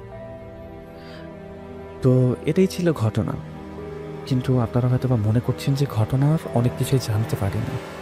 সেই বিষয়গুলো এবার আপনাদেরকে আমি জানাবো আলিনাপুর মানে ইরামাপুর মাধ্যমে। আলিনা মারা যাওয়ার মোটামুটি 10-12 দিন পরে ওনাদের বাসায় আলিনার একজন টিচার আসে, একজন মহিলা টিচার। তো যখন কাজের মহিলা এসে আলিনাপুর আব্বুকে বলে কি যে আলিনা আপুর টিচার আসছে, ছোট আপার টিচার আসছে, তখন ওনাকে ডাইনিং রুমে মানে ড্রয়িং রুমে বসানো হয়। সবাই যখন গিয়ে ওনার সাথে কথা বলেন, তখন উনি বলেন কি যে আমি অনেক দুঃখ পাইছি এই কথা শুনে যে আলিনা আর নেই, কিন্তু আমি জানি যে আলিনাকে কে মেরেছে। ওনারা তো এই কথা শুনে অবাক যে আলিনাকে মারবে কে, আলিনার তো অ্যাক্সিডেন্ট হয়েছে, তাও আমাদের চোখের সামনে, আলিনাকে কে মারবে। তখন ওই টিচার বলতে শুরু করেন যে ওইখানে একটা কথা বলে রাখা ভালো, আমি মিস করেছি আসলে।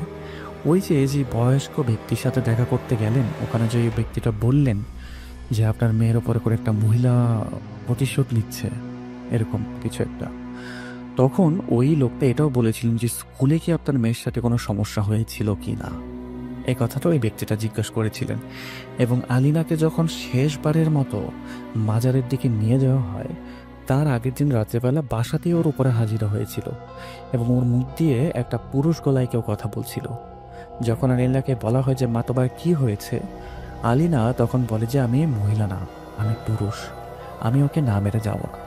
তখন আলিনা আব্বু জিজ্ঞেস করে যে তুমি কেন আমার মেয়েকে এরকম বিরক্ত করছো, বলো তুমি কী চাও, তোমার কি আল্লাহর ভয় নাই?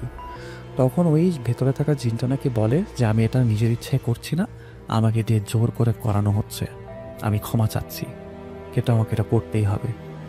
এরপরে আলিনাপুর আব্বু যখন জিজ্ঞেস করে যে তোমাকে এই কাজ কে করাচ্ছে, তখন নাকি আলিনার কিছু বলে নাই। আচ্ছা, এই দুটা জিনিস আমি মিস করেছিলাম। এখন চলে আসে ওই টিচারের কথায়। টিচার বললেন কি যে যেদিন থেকে আলিনা স্কুলে আসা বন্ধ করে দেয়, সে এর আগের দিন আলিনার আর তার একটা ফ্রেন্ডের মধ্যে একটু ঝামেলা হয়েছিল। আমি সেটার বিচার করেছিলাম এবং দুই পক্ষের কথা শুনে আমার মনে হয়েছিল এবং আমি জানতাম যে আলিনার কোনো দোষ নেই। তখন আমি তার বন্ধুকে সবার সামনে বকাবাদ্দি করি, আমি একটু বেশি ইমোশনাল হয়ে গিয়েছিলাম আসলে। তো ওই মেয়েটা কান্না শুরু করে এবং আলিনা পেছন থেকে এসে মেয়েটার কাঁধে হাত দিয়ে পড়ে কি আর কেঁদো না, কিন্তু মেয়েটা আলিনার হাত ঝাড়া দিয়ে সরিয়ে দেয়। তো এরপর দিন থেকে আলিনা স্কুলে আসে না। আমি যখন প্রিন্সিপালের সাথে কথা বললাম, তখন প্রিন্সিপাল আমাকে বলেছিল আলিনা মেডিকেল লিভে আছে। কিন্তু আমি ভাবলাম কি যে ঠিক আছে, হয়তো বা শারীরিকভাবে অসুস্থ। কিন্তু যখন এরপর আপনারা আর স্কুলে আসেন না আলিনাকে নিয়ে, তখন বুঝতে পারলাম যে আলিনা হয়তোবা স্কুল চেঞ্জ করেছে বা শিফট করেছে। কিন্তু এরপরে ঘটতে শুরু করলো আরও কিছু অদ্ভুত ঘটনা। ওই মেয়েটা যার সাথে আলিনার ঝগড়া হয়েছিল, ওই মেয়েটার সাথে আরেকটা তার ক্লাসমেটের ঝগড়া হয় এবং পরবর্তী দিন থেকে সেই মেয়েটাও আর স্কুলে আসে না। এই ঘটনা হওয়ার পরে যখন আমি আবার প্রিন্সিপালের কাছে যাই, প্রিন্সিপাল আমাকে বলে যে সেও নাকি মেডিকেল লিভে। তো এরকম ঘটনা এই 6 মাসের মধ্যে প্রায় 5 থেকে 6 বার হয়ে গেছে। এরকম 5 থেকে 6টা স্টুডেন্ট আর স্কুলে আসে না। তো এরপরে একদিন এমন হয় যে ওই যেই মেয়েটা আছে যার সাথে আলিনার ঝগড়া হয়েছিল, সেও একদিন স্কুলে আর আসে না। তখন আমরা কি করলাম, মানে আমি কি করলাম, প্রিন্সিপালের কাছে গিয়ে জিজ্ঞেস করলাম যে এই মেয়েটা কেন স্কুলে আসে না। তখন উনি বললেন কি যে ওনার বাসা থেকে আমাদেরকে কিছু জানানো হয় নাই। তখন আমি ভলেন্টিয়ার করে বললাম কি যে আমরা একটু কি হোম ভিজিটে যাব। তখন প্রিন্সিপাল আমাকে নাম্বার দিলেন আর হচ্ছে ঠিকানা দিলেন। কিন্তু সন্ধ্যের পর আমার ভাইকে নিয়ে যখন আমি সেখানে যাই, তখন আমি ওই বাসায় তালা দেখতে পাই এবং এ বাসায় কেউই ছিল না। তো আমি পাড়া প্রতিবেশীকে জিজ্ঞেস করতে থাকি যে আপনার এখানে কি কোনো বাচ্চা থাকতো যার মার সাথে থাকতো, এরকম কি কেউ ছিল? তখন পাড়া প্রতিবেশী কনফার্ম করে যে হ্যাঁ, এখানে একজন মহিলা থাকতো তার বাচ্চাকে নিয়ে, কিন্তু রাতারাতি সুন্দর করে তারা পালিয়ে যায় এখান থেকে কোনো একটা কারণে। এরপরে আমার পেছনে একটা মহিলা এসে আমার কাঁধে হাত দিয়ে বলে কি আপনি ওনাদের সম্পর্কে কি জানতে চাচ্ছেন। এরপরে ওনাকে নিয়ে, ওনাদের দুজনকে মানে ভাই বোনকে নিয়ে ওই মহিলা ঘরের ভেতরে আসেন এবং বলেন যে এই মহিলা আসলে একজন জাদুকর ছিল। ওনার মেয়েকে খুবই ভালোবাসতেন উনি, এবং ওনার মেয়ের সাথে যখনই কারো ঝগড়াঝাটি হতো ওই বাচ্চাটা অসুস্থ হয়ে যেত এবং মারাও পর্যন্ত গেছে। এরকম 2-3টা বাচ্চা এভাবে মৃত্যু হয়েছে। আমরা যখন সন্দেহ করে বুঝতে পারি এবং পুলিশের সাহায্য নেওয়ার কথা চিন্তা করতে থাকি, এই কথা শুনে উনি পালিয়ে চলে যান। আর কি করেছে এই মহিলা? এরপরে আমার কাছে সব কিছু ক্লিয়ার হতে লাগলো যে কেন এই বাচ্চাদের সাথে ঝগড়া হওয়ার পরে এই বাচ্চারা স্কুলে আসে না। আর আলিনার মৃত্যুর খবরটা শুনে তখন আমি নিশ্চিত হই যে হ্যাঁ, আসলে যেই কথাগুলো হয়েছিল সেই কথাগুলি সত্যিই ছিল। তো এই ছিল আলিনার আসলে মৃত্যু রহস্য। এখন কতটুকু কি হয়েছে সেটা আসলে উপরওয়ালাই ভালো জানে। এই ছিল আমার ঘটনা ডিয়ার লিসেনার্স আজকে আপনাদের জন্য। যদি ভালো লেগে থাকে তাহলে ধন্যবাদ, আর ভালো না লাগলে আই এম রিয়েলি সরি। আশা করি পরবর্তীতে আবারও নতুন কোনো ঘটনা নিয়ে নতুন কোনো এপিসোডে ফিরে আসবো। ততদিন পর্যন্ত সকলে ভালো থাকুন, সুস্থ থাকুন এবং ভূত.com-এর সাথেই থাকুন। আমি মোহাম্মদ সাবিত আলম বিদায় নিচ্ছি ময়মনসিংহ বিভাগ থেকে। আসসালামু আলাইকুম।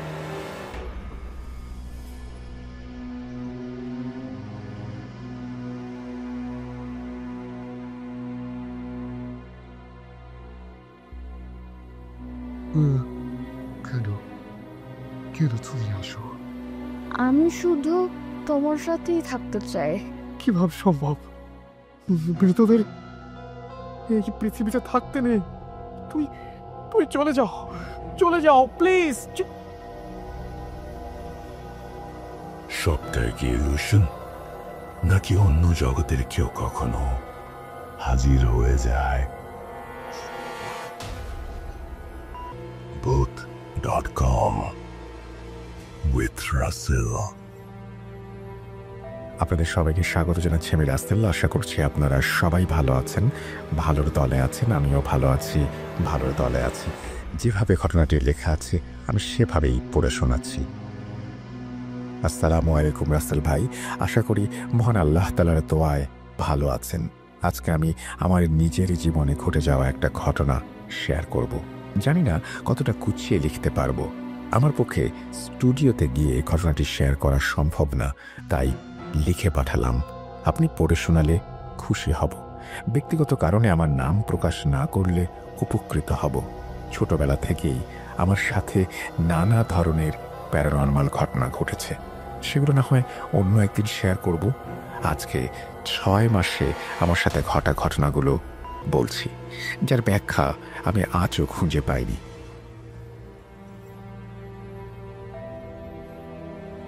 2022-এর অগাস্ট মাসে আমার বিয়ে হয়। আমার এবং আমার হাজব্যান্ডের 3 বছরের রিলেশনশিপ এবং পরবর্তীতে বিয়ে হয়ে শ্বশুর বাড়িতে আসার পরের দিন আমি আমার রুমে ঘুমিয়েছিলাম। দুপুরবেলা রুমের দরজা লক করা ছিল। ঘুমের এক পর্যায়ে হঠাৎ কেউ আমার কানের কাছে ফিস ফিস করে আমার নাম ধরে ডাকে। আমি এতটা ভয় পেয়ে যাই যে আমি লাফ দিয়ে ঘুম থেকে উঠি এবং দেখি আমার পাশে কেউ নেই। সেদিন আমি অসম্ভব ভয় পেয়ে যাই। তারপর থেকে আস্তে আস্তে শুরু হয় প্রতিনিয়ত কোনো না কোনো ঘটনা। আমি যখন একা থাকি আমার রুমে তখন মনে হয় আমার পাশে কেউ নূপুর পায়ে হাঁটছে, কিন্তু যখন কেউ আমার রুমে আসে তখন আর সেই নূপুরের শব্দ পাই না। আমি যখন কিচেনে বা ওয়াশরুমে কাজ করি আমার মনে হয় আমার পেছন দিয়ে একটা বাচ্চা মেয়ে হেঁটে চলে গেল। এমনকি আমি যখন ঘুমাই তখন এমন কিছু স্বপ্ন দেখি যার রেশ ঘুম থেকে ওঠার পরও থাকে। যেমন আমার বুকে অনেকে ব্যথা থাকে, মনে হয় কি আমার বুকের ওপরে চাপ দিয়ে বসেছিল। এর মধ্যে আমি হঠাৎ করেই কনসিভ করি। আমার হাজবেন্ড তার অফিসের কাজের সুবাদেই বাড়ি থেকে দূরে থাকতেন। আমি রাতে একা ঘুমাতে পারতাম না, তাই বাড়ির কেউ না কেউ আমার সাথে ঘুমাতো। বেশিরভাগ সময় আমার ননদের মেয়ে আমার সাথে রাতে থাকতো। সামনে তার ইন্টারমিডিয়েট পরীক্ষা এবং সে কারণেই ও আজানের সময় উঠে অন্য রুমে গিয়ে পড়তে বসতো। ও রুম থেকে বের হয়ে যাওয়ার পর আমি স্পষ্ট শুনতে পেতাম আমার রুমের জানালার পাশে কেউ ভীষণ রাগান্বিতভাবে নিঃশ্বাস ফেলছে। কনসিভ করার পর এক সন্ধ্যায় আমার শরীরটা ভীষণ খারাপ করে। রাত বাড়ার সাথে সাথে আমার শরীর আরও খারাপ হতে থাকে। সেদিন রাতে ঘুমানোর পর হঠাৎ করে 2টার দিকে আমার ঘুম ভেঙে যায়, কারণ আমি স্পষ্ট শুনছিলাম একজন পুরুষ কণ্ঠ আমার নাম ধরে ডাকছে। ডাক শোনার সাথে সাথে আমি ঘুম থেকে উঠে যাই এবং আমার পেটে ও কোমরে প্রচণ্ড ব্যথা অনুভব করি এবং পরবর্তীতে আমার মিসক্যারেজ হয়ে যায়। তারপর থেকে আমি একা থাকলে বিভিন্ন কণ্ঠস্বর শুনতে পাই যারা আমাকে ডাকে এবং তারা আমাকে আমার নাম ধরে ডাকে। বিভিন্ন অদ্ভুত স্বপ্ন দেখি। যখন আমি আমার বাবার বাড়িতে যাই তখন আমার শ্বশুর বাড়ির জন্য মন খারাপ লাগে, আমার হাজব্যান্ডকে মিস করি। কিন্তু যখন শ্বশুর বাড়িতে আসি তখন আমার মনে হয় আমি এই বাড়িতে থাকতে পারছি না। এই বাড়িতে আমার ভীষণ বিরক্ত লাগছে। এই বাড়ির কাউকে আমার সহ্য হচ্ছে না। এমনকি আমার হাজব্যান্ডের সাথেও আমার কোনো কারণ ছাড়াই ঝগড়া লেগে যায়। খুব জেদ উঠে যায় তার ওপর। আমি জানি না আমার সাথে এগুলো কেন ঘটছে। প্রথমেই বলেছি ছোটবেলা থেকেই আমার বিভিন্ন সমস্যা ছিল। এগুলো কি সেই কারণে আমার মনে হচ্ছে কিনা তার উত্তর আমি আজও জানি না। ঘটনাটা শেয়ার করলে আপনাদের কাছে কৃতজ্ঞ থাকব। এই বলে তিনি তার ঘটনা শেষ করেছেন এবং সেখানে তিনি তার নাম দিয়েছেন, সবকিছুই দিয়েছেন। আমি সেই ডিটেলে যাচ্ছি না, কারণ উনি নিষেধ করেছেন। আমরা চলে যাব আমাদের পরবর্তী ঘটনায়।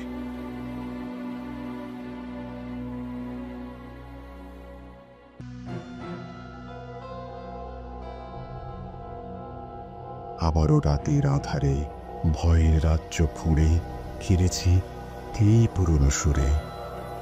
বিশ্বাস করা বা না করা আপনার ব্যাপার, but the old music comes alive.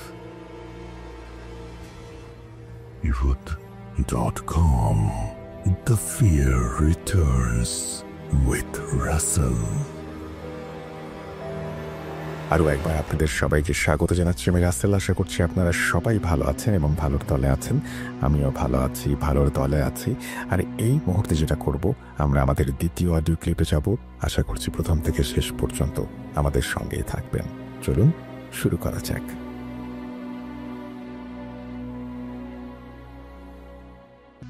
আসসালামু আলাইকুম রাসেল ভাই, কেমন আছেন জানতে চাবো না, কারণ জানি আপনি সবসময় ভালো তলেই থাকেন।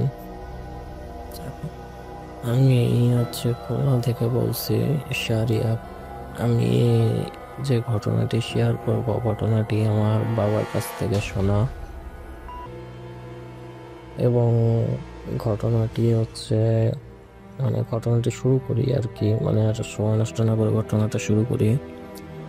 ঘটনাটা হচ্ছে আজ থেকে প্রায় 100 বা 115 বছর আগের ঘটনা। এরকম ঘটনাটা ঘটেছিল হচ্ছে গিয়ে আমার দাদার বাবা তার সাথে। ঘটনাটা বোঝার সুবিধার্থে আমি আমার বাবার ভয়েসে বলতেছি। সময়টা আজ থেকে প্রায় 115 বছর আগের কথা। সেই সময় তো জমিদারি চলতো, মানে জমিদারি চলছিল, তেমন সেই সময় সরকার বলতে কিছু ছিল না, জমিদাররা যা বলবে তাই। এখন ঘটনাটা হচ্ছে গিয়ে আমার দাদার বাবা ছিল একজন কবিরাজ, বা সেই সময়কার অনেক অনেক বড় একজন একজন অনেক বড় মাপের কবিরাজ ছিল। এখন তিনি আবার বিভিন্ন জিন টিনদের মাধ্যমে কাজ করতেন, কবিরাজি করতেন। কিন্তু ঘটনা হচ্ছে গিয়ে আমার বাবার দাদা, মানে আমার বাবার দাদা, তিনি হচ্ছে গিয়ে একটা খবর পাইলেন যে অমুক গ্রামের এক জমিদারের মেয়েরে জিনে আসর করছে। নাম আর উল্লেখ করলাম না। অমুক গ্রামের এক জমিদারের মেয়েকে জিন আসর করছে। তিনি গেলেন জিন ছাড়াতে, এবং জিন তাকে দেখে, মানে সে মেয়েটার শরীরে থাকা জিনটি তাকে দেখে বলল যে হুজুর, আপনার কোনো তদবির করা লাগবে না, আমি জানি। ও একটা কথা বলতে ভুলে গেছি, সে জিন আবার অনেক অনেক আলেম, অনেক হুজুর দেখিয়েছেন তার বাবা, মানে জমিদার আর কি, জমিদার মানে সেই জমিদারটা আর কি, কিন্তু কারোর দিয়ে কোনো কাজ হলো না। শেষে আমার দাদা গেল, যে যে হচ্ছে গিয়ে ওই ওই মেয়েটার সামনে যে যখনই দাঁড়ালো, তখনই হচ্ছে গিয়ে জিনটা বলে উঠলো যে হুজুর, আপনার তদবির করা লাগবে না, আমি জানি। আর কেউ না পারলেও আপনি আমাকে বশ করতে পারবেন এবং আপনি আমাকে ছাড়িয়ে দিতে পারবেন। কিন্তু একটা কথা বলে রাখি, আপনি যদি আমাকে ছাড়িয়ে দেন, আমি কিন্তু আপনার পরবর্তী কোনো বংশধর আসতে দেব না। মানে এই কথাটা সে জিন ডাইরেক্ট বলে যে আপনার তদবির করা লাগবে না, আমি চলে যাব, কিন্তু আপনার পরবর্তী কোনো বংশধর আর এই দুনিয়ার মুখ দেখতে পারবে না। এটা আমার ওয়াদা আপনার থেকে। এই ঘটনাটা ঘটার পরে আমার দাদার বাবা চলে আসলো বাসায়, এবং দাদির সাথে, মানে সেই দাদির সাথে, মানে আমার পর দাদির সাথে বিষয়টা আলাপ করলো যে কি করব, মুখ জমিদারের মেয়ে তো জিন আসর করছে, কিন্তু জিন আমারে ডাইরেক্ট হুমকি দিয়েছে যে আমি যদি এই বিষয়ে কোনো হস্তক্ষেপ করি, তাহলে আমার পরবর্তী কোনো বংশধর এই দুনিয়ার মুখ দেখতে পারবে না।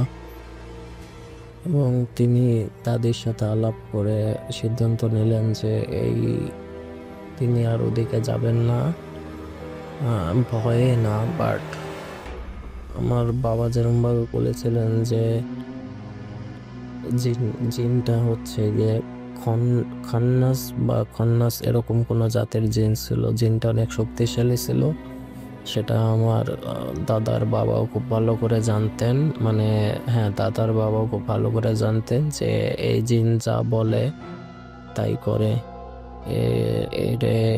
এর থামানো খুব কষ্ট, বা এক কথায় খুবই কষ্টসাধ্য ব্যাপার, যার কারণে আমার দাদার বাবার ওদিকে না যায় ওই জমিদারকে চিঠি লেখেন যে তিনি তার মেয়ের কাজটা করতে পারবেন না, যেহেতু তার পরবর্তী বংশধরের অস্তিত্বের উপর কথা চলে আইছে, যে তার পরবর্তী অস্তিত্ব, মানে পরবর্তী বংশধর। এখন কথা হচ্ছে যে তিনি যতদিন বেঁচে থাকবেন, তাতে তো তিনি তো হচ্ছে গিয়ে তার বংশধর বাঁচায় রাখতে পারবেন, কিন্তু তিনি যাওয়ার পরে ওই জিনগুলা তার বংশধরকে বাঁচতে দেবে না, বা তার বংশের কোনো অস্তিত্ব রাখতে দেবে না। এই ঘটনাগুলো চিন্তা করে দাদা চিঠি লিখে বললেন যে তিনি আর এই ব্যাপারে আর হস্তক্ষেপ করবেন না, এবং দাদিরও সম্মতি ছিল এই দাদার সিদ্ধান্তই। এবং আমার দ্বিতীয় ঘটনা হচ্ছে গিয়ে, আমার এলাকায় একটা বাসা আছে, যে বাসাটা হচ্ছে আমার বাসা থেকে প্রায় 1-1.5 মিনিট হাঁটলেই মনে করেন যে ওই বাসার কাছে, মানে বাসার সামনে চলে যাওয়া যায়। তা ওই বাসায় একটা কথা, একটা অনেক পুরাতন একটা বাসা, এখনো মানুষ বসবাস করে, কিন্তু বাসাটায় হচ্ছে গিয়ে বাচ্চা, মানে কোনো রকম কোনো ছোট বাচ্চা ওই বাসায় যদি থাকতো, বা কোনো ভাড়াটিয়া বা যে কেউ এনিহাও যে কেউ যদিও বা ওই বাসায় আসতো, তাহলে ওই বাচ্চাটাকে মৃত পাওয়া যাইতো। মানে হয়তো তার ফ্যামিলিতে বাবা মা রইছে, দাদি রইছে, এখন দাদির কাছে রেখে দিয়ে বাবা তো বাইরে কাজে, জীবিকার তাগিদে কাজে চলে যেত, কিন্তু যে কোনোভাবে এনিহাও ওই মানে একটা ঘটনায় বলতেছি, যে ঘটনাটা আর কি প্রচলন হয়েছে, এবং তারপরের থেকেই ওই বাসায় ঝামেলা শুরু হয়েছে। ওই বাচ্চাটা তার দাদির কাছে ছিল, তার মা হচ্ছে রান্নাঘরে রান্না করতেছিল, এবং তার দাদি হচ্ছে গিয়ে হঠাৎ ওয়াশরুমে যাওয়ার প্রয়োজন মনে করলো এবং ওয়াশরুমে গেল। বাচ্চাটা একা ছিল। এখন রান্নাঘর থেকে তার মা আওয়াজ পাচ্ছে যে তার বেবি খুব কান্নাকাটি করতেছে, কিন্তু হয়তো রান্নাবাড়া করার চাপে চিন্তা করেছে হয়তো বা খিদা লাগছে, এখন রান্নাবাড়া শেষ করে এসে দুধ খাওয়াবেন আর কি, মানে ওই বেবিকে দুধ খাওয়াবেন আর কি, মানে ওই ফিডারে জাতীয় যে দুধটা, উনি আওয়াজ দিয়ে বললেন ওই মানে তার দাদিকে, মানে বাচ্চার দাদিকে বললেন যে দুধটা রেডি করেন, আমি চুলোয় ভাতটা চড়াই দিয়েই আসতেছি। এখন তিনি তো ওয়াশরুমে, কিন্তু ওই তো বাচ্চার চিল্লাচিল্লি। এখন হঠাৎ করে দেখেন যে ওই বাচ্চার চিল্লাচিল্লি অফ হয়ে যায়। এখন সে মনে করছে হয়তো বা দুধ বানায়, ওর দাদি বাচ্চাকে দুধ খাওয়াইতেছেন। এখন তার দাদি হঠাৎ করে ওয়াশরুম থেকে এসে দেখে যে বেবি নাই, বেবির একটু কান্নাকাটির আওয়াজ সেও পাচ্ছিলেন ওয়াশরুম থেকে। হঠাৎ করে বেবির আওয়াজ পাচ্ছেন না, এখন হয়তো মনে করছে যে তার মা হয়তো রান্নাঘরে নিয়ে যেয়ে দুধ খাওয়াচ্ছে আর কি, তাই চিন্তা করে তিনিও বিছানায় যায় একটু হেলান দিয়ে পেপার পড়তেছেন। হঠাৎ করে বেবির মা এসে শোনেন যে দেখেন যে তার বেবি নাই। এখন তার দাদিকে জিজ্ঞাসা করতেছেন যে বেবি কোথায়। এখন দাদি তো ওয়াশরুম থেকে এসে মনে করলেন যে হয়তো বেবি তুমি দুধ খাওয়াতে নিয়ে গেছো বা এরকম কিছু। এখন দেখতে হচ্ছে গিয়ে চারিপাশে পুরো খবর পড়ে গেল যে মানে আশেপাশে যে ভাড়াটিয়ারা ছিল যে বেবি হারাই গেছে। তারপরে খুঁজতে যে ঠিক ওই বাসার বাইরে, মানে আগে যারা হয়তো মটকা দেখেছেন, মটকা বা ওরকম কিছু,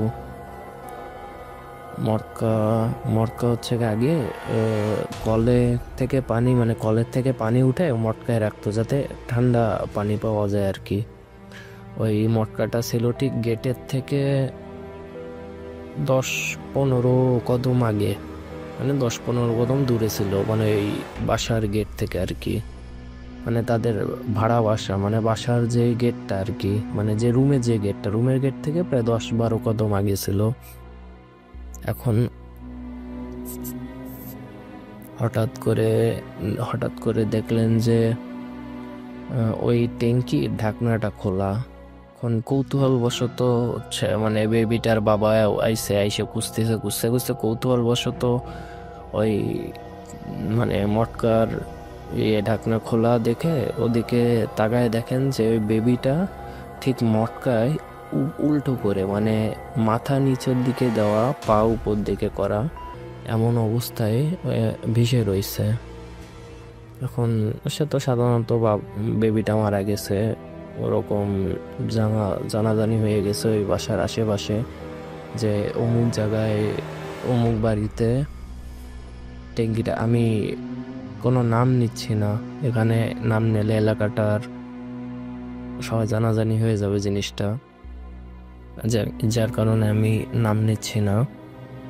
এলাকার চারিপাশে হচ্ছে গিয়ে জানাজানি হয়ে গেল যে ওইখানে ওই বাসায় বেবি মারা যায়। এবং আশ্চর্য ব্যাপার হচ্ছে গিয়ে ওর পরের থেকে যারাই বা যেই বেবি মনে করেন যে ওই বাসায় জন্ম হয়েছে বা জন্মগ্রহণ করছে, সর্বোচ্চ 10 থেকে 15 দিন বেঁচে থাকতো, তারপরে ওই একইভাবে মারা যাওয়া অবস্থায় পাওয়া যাইতো।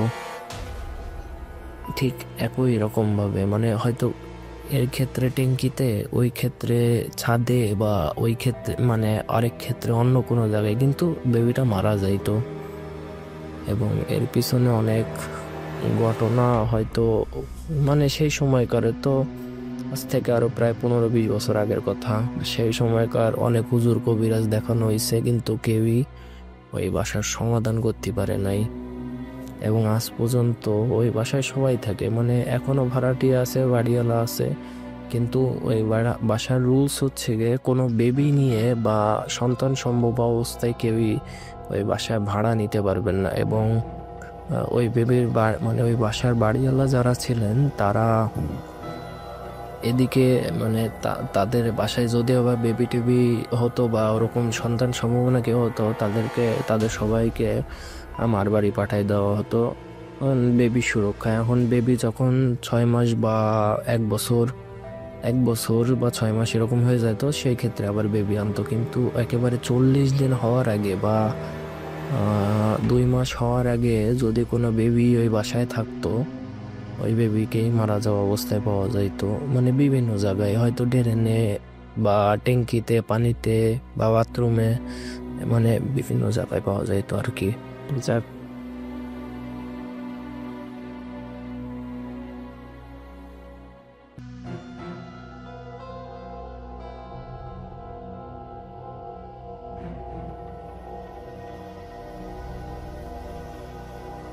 জি, আমি অশরীরী, দেখতে পাবে না কো, এত কাল ধরে শুনছ,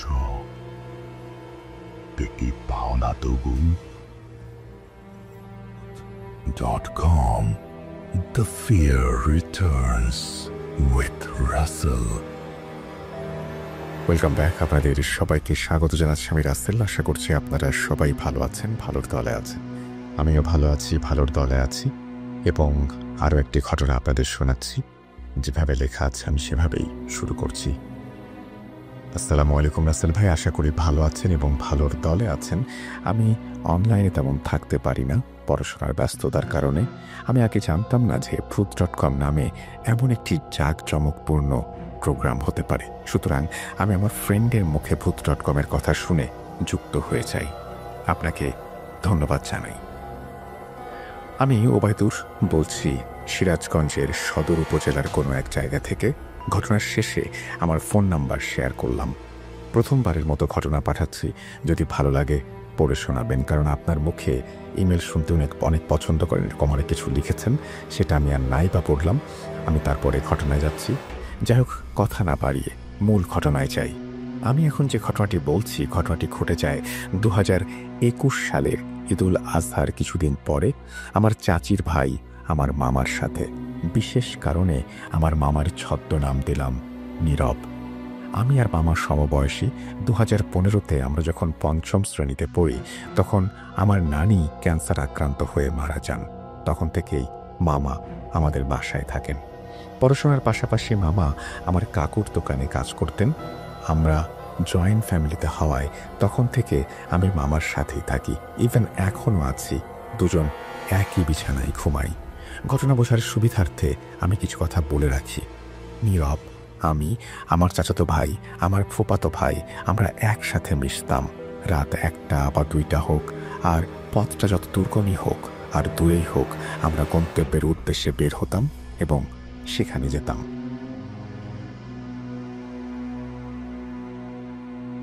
2021 সালের কোরবানি ঈদের কিছুদিন পর একদিন রাত 9টার দিকে মামা দোকান থেকে বাড়িতে আসে। প্রতিদিনের মতোই খাওয়া দাওয়া করে রুমে চলে আসি আমরা। ওকে কেমন যেন একটা অস্থির দেখাচ্ছিল। আমি ওকে কিছু বলতে যাব, ঠিক সেই সময় নীরব চিৎকার করে বুকে হাত দিয়ে বলে, আমার বুকটা পুড়ে যাচ্ছে, তাড়াতাড়ি পানি দাও। আমি রুম থেকে দৌড়ে বের হয়ে সবাইকে ডেকে নিয়ে আসি। মুরগি জবাই করে ছেড়ে দেবার পর যেমন ছটফট করে তেমন করছিল নীরব। তোয়ালে ভিজিয়ে বুকে দেয়া হলো, সাথে অনেক টাইম নিয়ে মাথায় পানি ঢালা হলো, কিন্তু কোনো কিছুতেই কিছু হচ্ছিল না। নীরব বলছিল, আমার বুকে বরফ দাও। এমন সময় কাকু চলে আসে রুমে। কাকু বলল বুকে কিছু বরফ দিতে। কাকু এই কথা বলতেই পাশে থেকে দাদু কাকুকে বলল, যাও তুমি ডাক্তার নিয়ে আসো।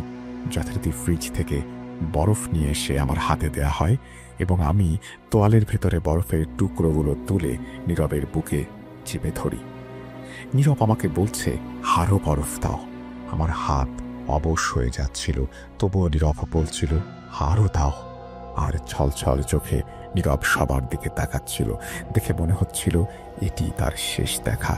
হঠাৎ নীরব শান্ত হয়ে যায়, মুখটা কালো বর্ণের হয়ে যায়। আমার দাদু বুকে হাত দিয়ে দেখে হৃদস্পন্দনটা বন্ধ হয়ে গেছে। আমার চাচি চিৎকার করে কান্না শুরু করে দেয়। সবাই তাকে সান্ত্বনা দেওয়ার চেষ্টা করে। আমার চোখ থেকে পানি ঝরতে থাকে। আমি যেন নিমেষেই মানুষ থেকে পাথর হয়ে গেলাম। মনে হলো এই বুঝি আমার লাইফের একমাত্র বন্ধুকে আমি হারালাম। দাদুবাবুকে ফোন দিয়ে বলে, ডাক্তার আনতে হবে না, তুমি তাড়াতাড়ি বাসায় এসো। আমরা ধরেই নেই নীরব মারা গেছে। কিন্তু 6 থেকে 7 মিনিট পর নীরব আস্তে আস্তে ওঠে এবং বলে, একটু পানি দাও। সবাই নীরবের কথা শুনে হক চকিয়ে যায়। ততক্ষণে কাকু সিএনজিতে করে একজন ডাক্তারকে নিয়ে এসেছে। ডাক্তার হার্ট এবং তার প্রেশার চেক করে এবং তারপরে বলে, হাসপাতালে নিয়ে যান। সেদিন রাত 10টায় মামাকে হাসপাতালে ভর্তি করা হয়। 2 দিন মোটামুটি সুস্থ ছিল। তৃতীয় দিন থেকে শুরু হয় আসল ঘটনা। তখন নীরবের কাছে ওর ভাবি ছিল। তিনি সম্পর্কে আমার মামি, অর্থাৎ নীরবের বড় ভাইয়ের বউ। আমি মামির কাছ থেকে যেমন শুনেছি সেভাবেই বলছি। হাসপাতালে যাওয়ার পর ডাক্তার দেখলেন এবং বিভিন্ন টেস্ট দিলেন। টেস্ট করানো হলো। ডাক্তার রিপোর্ট দেখে বললেন সব ঠিক আছে, কিন্তু মাঝে মাঝে নীরবের বুকে অসম্ভব ব্যথা হচ্ছে, কেউ যেন বুকে আগুন ধরিয়ে দিচ্ছে। হাসপাতালের নার্স ব্যথার ইঞ্জেকশন নিয়ে আসে। এভাবে 2 দিন কেটে যায়। তৃতীয় দিন সন্ধ্যায় নীরবের বুকে ব্যথা এবং জ্বালা পোড়া শুরু হয়। নার্স ইঞ্জেকশন দিতে যাবে, ঠিক তখনই নীরবের চোখগুলো অনেক বড় আকার ধারণ করে। নার্স রুম থেকে ভয়ে চলে যায়।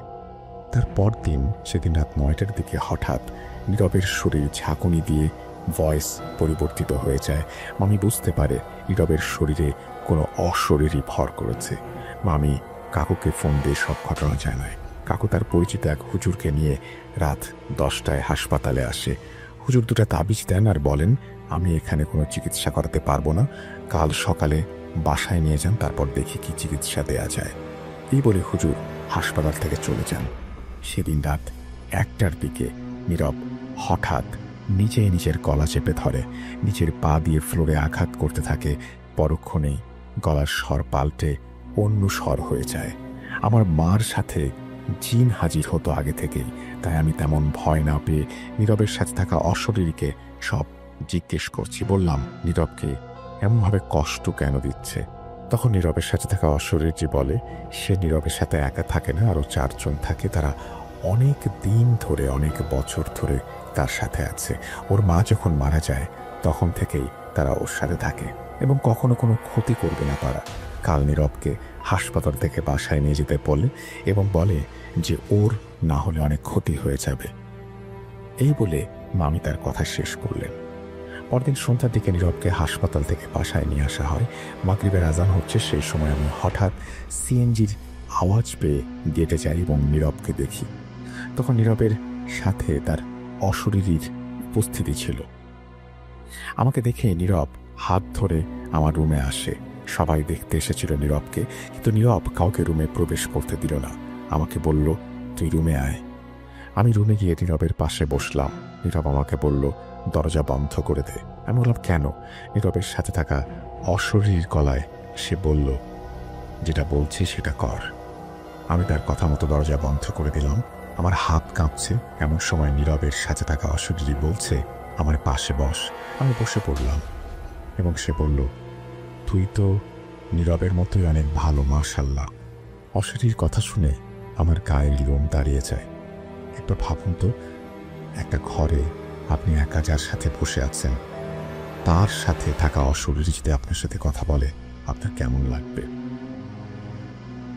এই বলে মোটামুটি তিনি তার ঘটনা শেষ করেছেন। তিনি বলছেন যে, প্রিয় রাসেল ভাই, ঘটনা বড় হওয়ার কারণে এখানেই শেষ করছে। ঘটনাটি যদি সিলেক্টেড হয় তাহলে পরবর্তী অংশে জানাবো এই অশরীরীগুলো কাকুর পরিচিত সেই হুজুর কিভাবে তাড়ালো। তবে তার আগে আপনার দ্বিতীয় পর্বে আমি এটাও জানতে চাই যে এই অশরীরীগুলো কেনই তাকে ধরেছিল আর কেনই বললো যে ক্ষতি করবে না, কারণ ক্ষতি তো অলরেডি করেছে। আর যে সমস্ত সমস্যার মধ্যে দিয়ে আপনার সেই সমবয়সী আপনার যে আত্মীয় তাকে যেতে হয়েছে, সেই বিষয়গুলো তো আসলে ভালো না। নিশ্চয়ই অশরীরীগুলো তার কোনো ক্ষতি করতে চেয়েছিল। অনেক দিন ধরে তারা আছে, অশরীরীগুলো বলছে তাদের কোনো ক্ষতি করেনি কোনো দিন এবং তাদের দ্বারা ক্ষতি হবে না, কিন্তু সেই অশরীরীর কারণেই কিন্তু তাদেরকে হাসপাতাল পর্যন্ত আসতে হয়েছে। সো এই ব্যাপারটা একটু ক্লিয়ার করলে খুশি হব। যারা শুনলেন তারাও মতামত জানাতে পারেন কমেন্ট সেকশনে। আমরা চলে যাব আমাদের পরবর্তী ঘটনায়।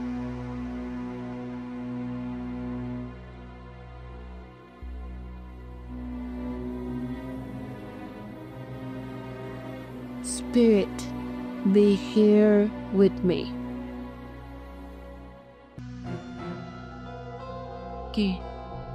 কে তুমি? Bhoot.com. The fear returns with us.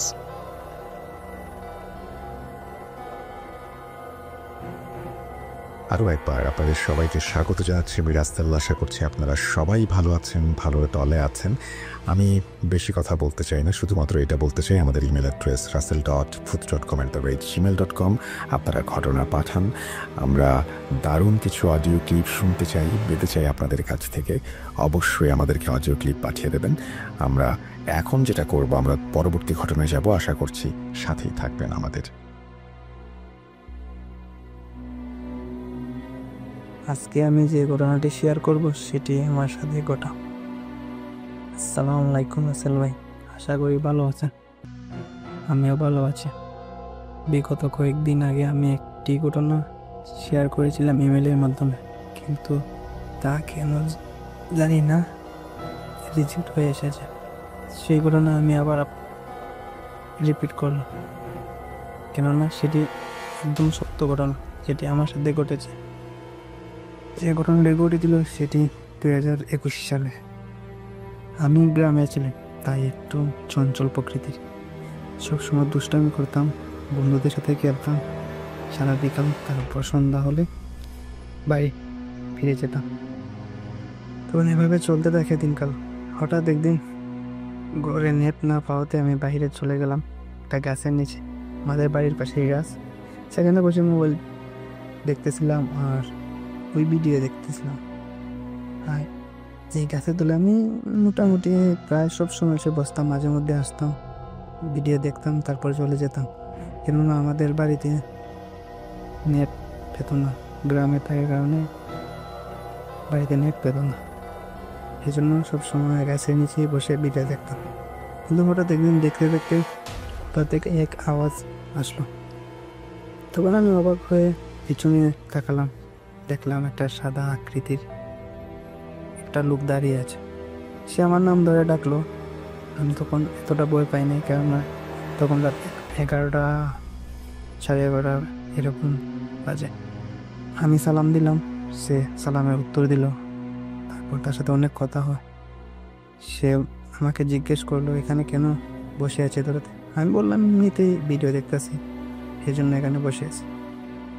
সে আমাকে জিজ্ঞেস করলো তুমি ইসলামের দিক দিয়ে কতটুকু পরিপূর্ণ, কতটুকু জানো। আমি বললাম মোটামুটি জানি, কেননা আমি ইসলাম ধর্মের, তাই অনেক কিছু জানি। কিন্তু রাসূল ভাই আফসোস, আমি কোরআন পড়তে পারি না।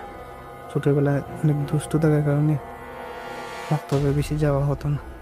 এই গেলেই দুষ্টামি করে আবার চলে আসতাম, এর জন্য শিখা হয় নাই। সে বললো আমি কোরআন পারি কিনা। আমি বললাম পারি মোটামুটি, তবে এতটা স্পষ্ট না। সে বলল কেন, আপনি মুসলিম হয়ে কেন পারেন না। তারপর সবগুলো বিস্তারিত বললাম তাকে। সে বলল ওকে সমস্যা না, সে বলল সে আমাকে শিখাবে, আর বলল আমি যেন না বয়ে পেতে। এভাবে চলতে চলতে যায়। সে একদিন অনুরোধ করে বলল, তুমি যদি কোরআন শিখতে চাও তাহলে তুমি আমার সাথে মিশতে পারো। আমি বললাম ওকে, সমস্যা না, শিখবো।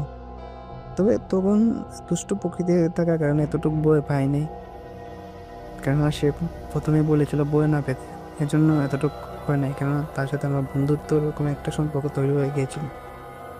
সে বললো যদি শিখতে যাও তাহলে আগামীকাল তুমি 11:30 তো 12টার দিকে এখানে আসবে, তবে একটি শর্ত, পবিত্র হয়ে আসবে, যেন অপবিত্র না থাকে। আমি বললাম ওকে, সমস্যা না, আমি চলে আসবো। তারপর চলে আসলাম। পরের দিন ঠিক 11টা 11:30টার দিকে চলে আসলাম। তাকে আমি স্মরণ করলাম, সে চলে আসলো আমার সামনে। তখন আমি বললাম, হুজুর আপনি যা বলেছেন তা আমি মেনে আসছি, পবিত্র হয়ে আসছি, এখন আমি কি করব? তখন সে বলল, তুমি চোখ মুজো আর আমার হাত ধরো। তখন সে হাত বাড়িয়ে দিল, আমি হাত ধরলাম। তখন আমি সাথে সাথে অজ্ঞান হয়েছি। তখন কি হয় জানি না, যখন জ্ঞান ফিরে তখন আমি দেখতে পারি নিজেকে এক মরুভূমির মধ্যে দেখি। তখন থেকে হঠাৎ অবাক। তখন তাকে বললাম, হুজুর আমি তো ছিলাম গাছের নিচে, তো এখানে আমি আসলাম কিভাবে? সে বলল, তুমি যখন আমার হাত ধরেছিলে তখন তুমি অজ্ঞান হয়ে যাতে আমি তোমাকে এখানে নিয়ে এসেছি। সে বললো, ডোর না পেতে, বয়ে না পেতে। আর আসলে ভাই একটা কথা বলি, আমি গ্রামের ছেলে হওয়াতে এতটুকু শুদ্ধ ভাষা বলতে পারি না, তার জন্য আমি ক্ষমা প্রার্থী। কেননা গ্রামের লোক সবাই শুদ্ধভাবে বলতে পারে না। তেমন আমি একজন এতটুকু লেখাপড়া না, এসএসসি দিয়েছিলাম 2020-এ। এই আর এখন আসি মূল ঘটনাতে। তখন সে আমাকে সব কিছু বোঝাচ্ছিল, ইসলামী বিষয়ে সে আমাকে বুঝাচ্ছিল, আর আমিও বুঝতেছিলাম। তখন সে বলল আমি যেন আগামীকাল খায়দা নিয়ে আসি, মক্তবে ফার্স্টে খায়দা। তখন সে বলল এখন আমরা চলে যাব, প্রায় আধা ঘন্টা পর। তখন বললো সে চলে যাব।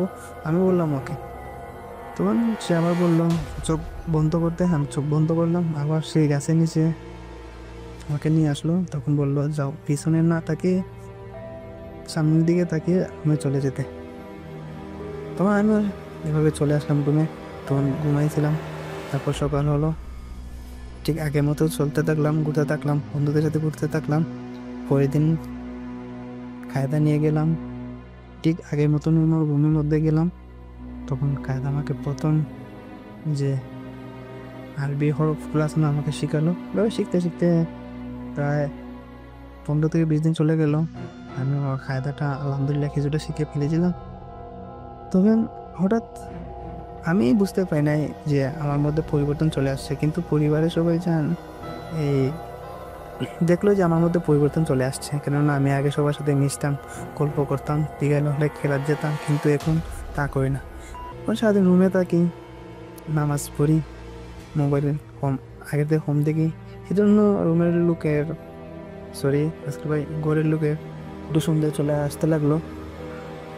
আর তখন তারা ওই আলাদাভাবে কবিরাজ দেখতে থাকে, যে গ্রামের ভাষা কবিরাজ আমরা বলি, দেখতে থাকে।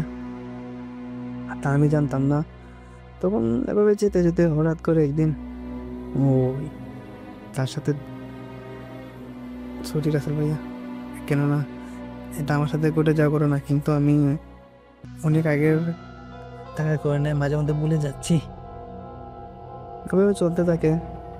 কিন্তু হঠাৎ করে আমার ফ্যামিলি আমাকে একটি তাবিজ দেয়, বলে এটা তো সুরক্ষা তাবিজ। তখন আমি বললাম এটা মানে এমনি দিয়েছে। তখন এটা আমি পড়লাম, শরীরে লাগালাম, কোনো সমস্যা হলো না।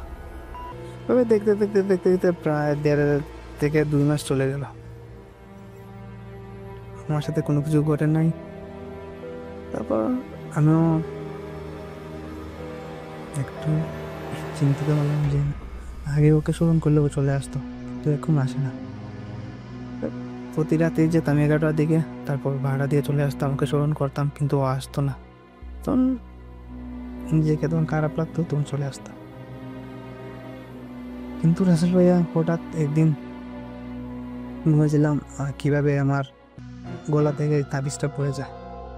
হয়ে যাওয়াতে ও আমার স্বপ্নে আসে বলে, বলি দেখো তুমি, তোমার ফ্যামিলি তোমাকে সুরক্ষা করার জন্য তোমাকে একটা তাবিজ দিয়েছে, কিন্তু তোমার ফ্যামিলি জানতে পেরেছে যে তোমার সাথে আমি আছি, তার কারণে তোমার ফ্যামিলি তোমাকে না জানিয়ে একটা কবিরাজকে দেখিয়ে তোমাকে তাবিজ দিয়েছে। কিন্তু আসলে আমি এতটা খারাপ না যে আমি তোমার খারাপ করবো, আমি চাইছিলাম তোমার ভালো করতে, কিন্তু তোমার ফ্যামিলি বাধা দেওয়াতে আমি আর আসবো না, কেননা আমি চাই না কারো ফ্যামিলিকে কষ্ট দিয়ে কারো কিছু করতে। তখন সেভাবে কথা বলে চলে গেল। আমি তখন ঘুম থেকে উঠলাম, তখন মন খারাপ হয়েছিল প্রচুর, কী করবো, ফোন করলেও আসে না। আর তবে চলতে থাকতে আমি ঠিক আগের মতোই যেতাম, কিন্তু তাবিজ সবসময় আমার গোলার থাকতো, কিন্তু তখন থেকে তাবিজ আমি আর ব্যবহার করিনি। তাবিজ না থাকাকালীন ওকে স্মরণ করলেও আসতো না, কিন্তু ওকে যেতে যেতে প্রায় 4 মাস পার হয়ে গেল। তখন হঠাৎ করে একদিন ও আমার সামনে আসলো, কিন্তু ও আসে না, আসেছিল ওর সাথে একজন থাকা জিন। সে বললো বলি সে তোমার কাছে আর আসবে না, কেননা তোমার ফ্যামিলি তাকে বাধা দিয়েছে, সে চায় না কারো ক্ষতি করতে, কিন্তু সে তোমার কখনো ক্ষতি করতে চেয়েছিল না, সে তোমার ভালোই চেয়েছিল, কিন্তু তোমার ফ্যামিলি তা বুঝলো না, কেননা আমি আমার ফ্যামিলির সাথে কিছু শেয়ার করিনি, এই জন্য আমার ফ্যামিলি এটা করেছে। সে বললো তুমি মন খারাপ করো না, ও বলেছে ও তোমার সবসময় পাশে থাকবে, কিন্তু তোমার সামনে আর আসবে না, তোমাকে দেখা দিবে না। প্রায় চলতে যায়। তখন 2022 সাল চলে আসলো। আমিও দেশে কী করবো, পড়ালেখা বাদ দিয়ে দিয়েছিলাম এসএসসি দেওয়ার পরে। তখন ফ্যামিলি থেকে বললো অলি তুমি দেশের বাইরে চলে যাও। তখন আমি বললাম ওকে তোমার সাথে চলে যাব। তখন পাসপোর্ট হয়ে গেল, ভিসা চলে আসলো, দুবাই চলে আসলাম। এখন আলহামদুলিল্লাহ আমি দুবাইতে আছি, গাড়ি ড্রাইভ করি, এখানে একটা লাইসেন্স দিলাম, গাড়ি নিলাম, আলহামদুলিল্লাহ এখন ভালো আছে। কিন্তু রাসেল ভাইয়া আমার সাথে একটা ঘুরে যাওয়া ঘটনা বলি। একদিন দুবাইতে কাজ করা চলাকালীন সময় আমি থাকি দুবাই শারজাতে, ওইখানে আমার যে কোম্পানিগুলো সিসিটিভি ক্যামেরা কাজ করে, সিসিটিভি কাজ করতে এখানে দুবাই প্রত্যেকটা স্কুলে ক্যামেরা লাগানোর জন্য জারি করে দুবাই সরকার। তারা দুবাইতে প্রত্যেকটা স্কুলে ক্যামেরা লাগানোর জন্য বলতো। আমার কোম্পানি 10 থেকে 12টা স্কুল রাখে, আর দুবাই স্কুল দিনে চলাকালীন সময়ে কাজ করা যেত না, তাই আমরা নাইটে কাজ করতাম। চলতে একদিন কাজে গেলাম, প্রায় রাত 2টা থেকে 3টা হবে। আমরা টিমমেট ছিলাম প্রায় 15 থেকে 20 জন, সবাই ফ্লোরে কাজ করতেছিল। হঠাৎ আমার ফোরম্যান আমাকে বললো বলি যাও উপর 5ম তলায় যাও, একটা সামান আছে ওটা নিয়ে আসো, কাপলার পাইপ এগুলো নিয়ে আসতে। তখন আমি বললাম ওকে, কেন এতটা বই ছিল না, কেননা আমার সাথে এগুলো হয়ে গেছে, আবার আমার জিন আমাকে বিশ্বাস দিয়ে গেছে কাউকে বই না পেতে, এই জন্য আমি চলে গেলাম, সমস্যা হলো না। কিন্তু রাসেল ভাই এখানে যাওয়াতে মনের মধ্যে একটা বই আসলো, বই আসার কারণে আমি নিস্তব্ধ হয়ে গেলাম। কিন্তু রাসেল ভাইয়া একটা কথা বলতে ভুলে গিয়েছি, ও আমার যে জিন বন্ধু, ও যখন আমার সামনে আসতো তখন একটা স্মাইল হতো, অন্যরকমের স্মাইল, সুগন্ধি ভরা, ওটা আমার সামনে হঠাৎ আসলো। তখন ও তো আমার সামনে আসে না, ও যে স্মাইলটা আছে না ওটা সামনে আসছে। তখন আমি বুঝতে পারলাম ও আছে আশেপাশে, তখন আমার কিছু হবে না। তখন আমি ভয়ে চলে আসলাম আবার নিচের ফ্লোরে, গ্রাউন্ড ফ্লোরে কাজ চলতেছে, এখানে চলে আসলাম। তখন আমি এইগুলো বেশি শেয়ার করলাম। তখন আসলে ভাই আরেকটা ঘটনা ঘটে, প্রায় 15 থেকে 20 দিন পর শাহজাদে একটি স্কুল, যে কিন্ডারগার্টেন স্কুল, কেজি স্কুল এটাকে বাংলাদেশে বলে, ওই জায়গায় কাজ করার সময় সেম ফরম্যানে বললো যে স্টোর থেকে সামান নিয়ে আসতে, যে প্রত্যেকটা ছেলে একটা স্টোর থাকে, যে এগুলো সামান থাকে আমাদের, যে সিসিটিভি ক্যামেরার সামানগুলো আছে না এগুলো।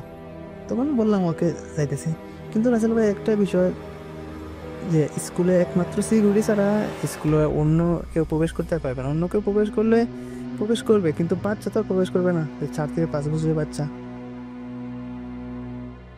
যখন স্টোরে যাওয়া চলার সময়, যখন সামান নিয়ে বাইরে হতে যাব, তখন হঠাৎ করে দেখলাম যে একটা 5 থেকে 6 বছরের বাচ্চা আমার সামনে দিয়ে চলে যেতে। আবার ও জুব্বা পরা, যে আরতে যে জুব্বাগুলো আছে না এগুলা। তো তখন ভয় লাগলো কিছুটা। ভাবতে ভাবতে যখন দৌড় দিতে যাব, তখন সেম সুগন্ধি যুক্ত আমার চারপাশে পড়ে গেছে। তখন আমি আবার যে কিছুটা শান্ত হয়ে ভাবলাম, যাক এখন আর কিছু হবে না, কেন সে আমার সামনে আছে। সেম দুটা ঘটনা ঘটলো কেন আসার পর। আর রাসেল ভাইয়া, দুঃখের বিষয়ে আমি কোরআন পড়তে পারি নাই, কেননা ওর সাথে 15 থেকে 20 দিন গিয়েছিলাম, কায়দাটা মোটামুটি শিখেছিলাম, কিন্তু পুরোটা শিখতে পারিনি। আর আমার ফ্যামিলির কারণে ওর সাথে আমারও কি যেমন বিচ্ছেদ হয়ে গেছে। প্রেমিক প্রেমিকা যেভাবে বিচ্ছেদ হয় ফ্যামিলির কারণে, এভাবেই আমাদের বিচ্ছেদ হয়ে গেছে। ও আমার সামনে আসে না, কিন্তু ও আমার চারপাশে থাকে, এটা আমি অনুভব সবসময় করতে পারি। আর আসলে এই ছিল আমার ঘটনা। যদি ভালো লাগে শেয়ার করবেন। আর গ্রামের ছেলে হওয়াতে এতটুকু শুদ্ধ ভাষা বলতে পারিনি। আর বর্তমানে আমি ডিউটি অবস্থায় আছি। একটু আগে খাওয়া দাওয়া করলাম, আমি রেস্ট নিচ্ছি। তখন গাড়িতে এসে বসলাম, তখন ভাবলাম একটা ঘটনা শেয়ার করি। কেননা ঘটনা যদি শেয়ার না হয় তাহলে সত্য একটি ঘটনা যে মাটির নিচে চাপা পড়ে যাবে। এই জন্য যদি ভালো লাগে তাহলে শেয়ার করবেন, যদি ভালো না লাগে তখন কি আর করার। আমার সাথে ঘটেছে আরও কিছু ঘটনা আছে, সেগুলো এতটুক পয়েন্ট না। তবে আরও আমাদের চারিপাশে যেগুলো আছে না, বুক আছে, ওইগুলোর কাছ থেকে অনেক ঘটনা শুনেছি। ইনশাল্লাহ একটা একটা করে সব কিছু শেয়ার করবো। কেননা কখন ইমেল পাঠাই নাই, একটা পাঠিয়েছিলাম রিজেক্ট আসছে, এটা আবার পাঠালাম, যদি রিজেক্ট হয় তারপর ইনশাল্লাহ পাঠাবো, নাহলে কি আর করার। এই বই দিয়া তো আর কিছু হবে না। না যাক, রাসেল ভাই আশা করি উৎসাহ দিবেন। এই ছিল আমার ঘটনা রাসেল ভাইয়া, যদি ভালো লাগে শেয়ার করবেন। আমার বাড়ি সিলেট, দোয়ারা বাজার থানা, লক্ষ্মীপুর ইউনিয়নের কোনো এক গ্রামে। আরও একবার আপনাদের সবাইকে আমন্ত্রণ জানাচ্ছি ফুড.com-এ। তো এই ছিল আমাদের আজকের আয়োজন। যদি ভালো লাগে অবশ্যই আমাদের জানাবেন, যদি ভালো না লাগে সেটাও আমাদেরকে জানাবেন। আমরা বিদায় নিচ্ছি, ফিরে আসবো আবারও আগামী সপ্তাহে। সেই পর্যন্ত সবাই ভালো থাকুন, সুস্থ থাকুন, মোস্ট ইম্পর্টেন্টলি ফুড.com-এর সাথে থাকুন। আল্লাহ হাফেজ।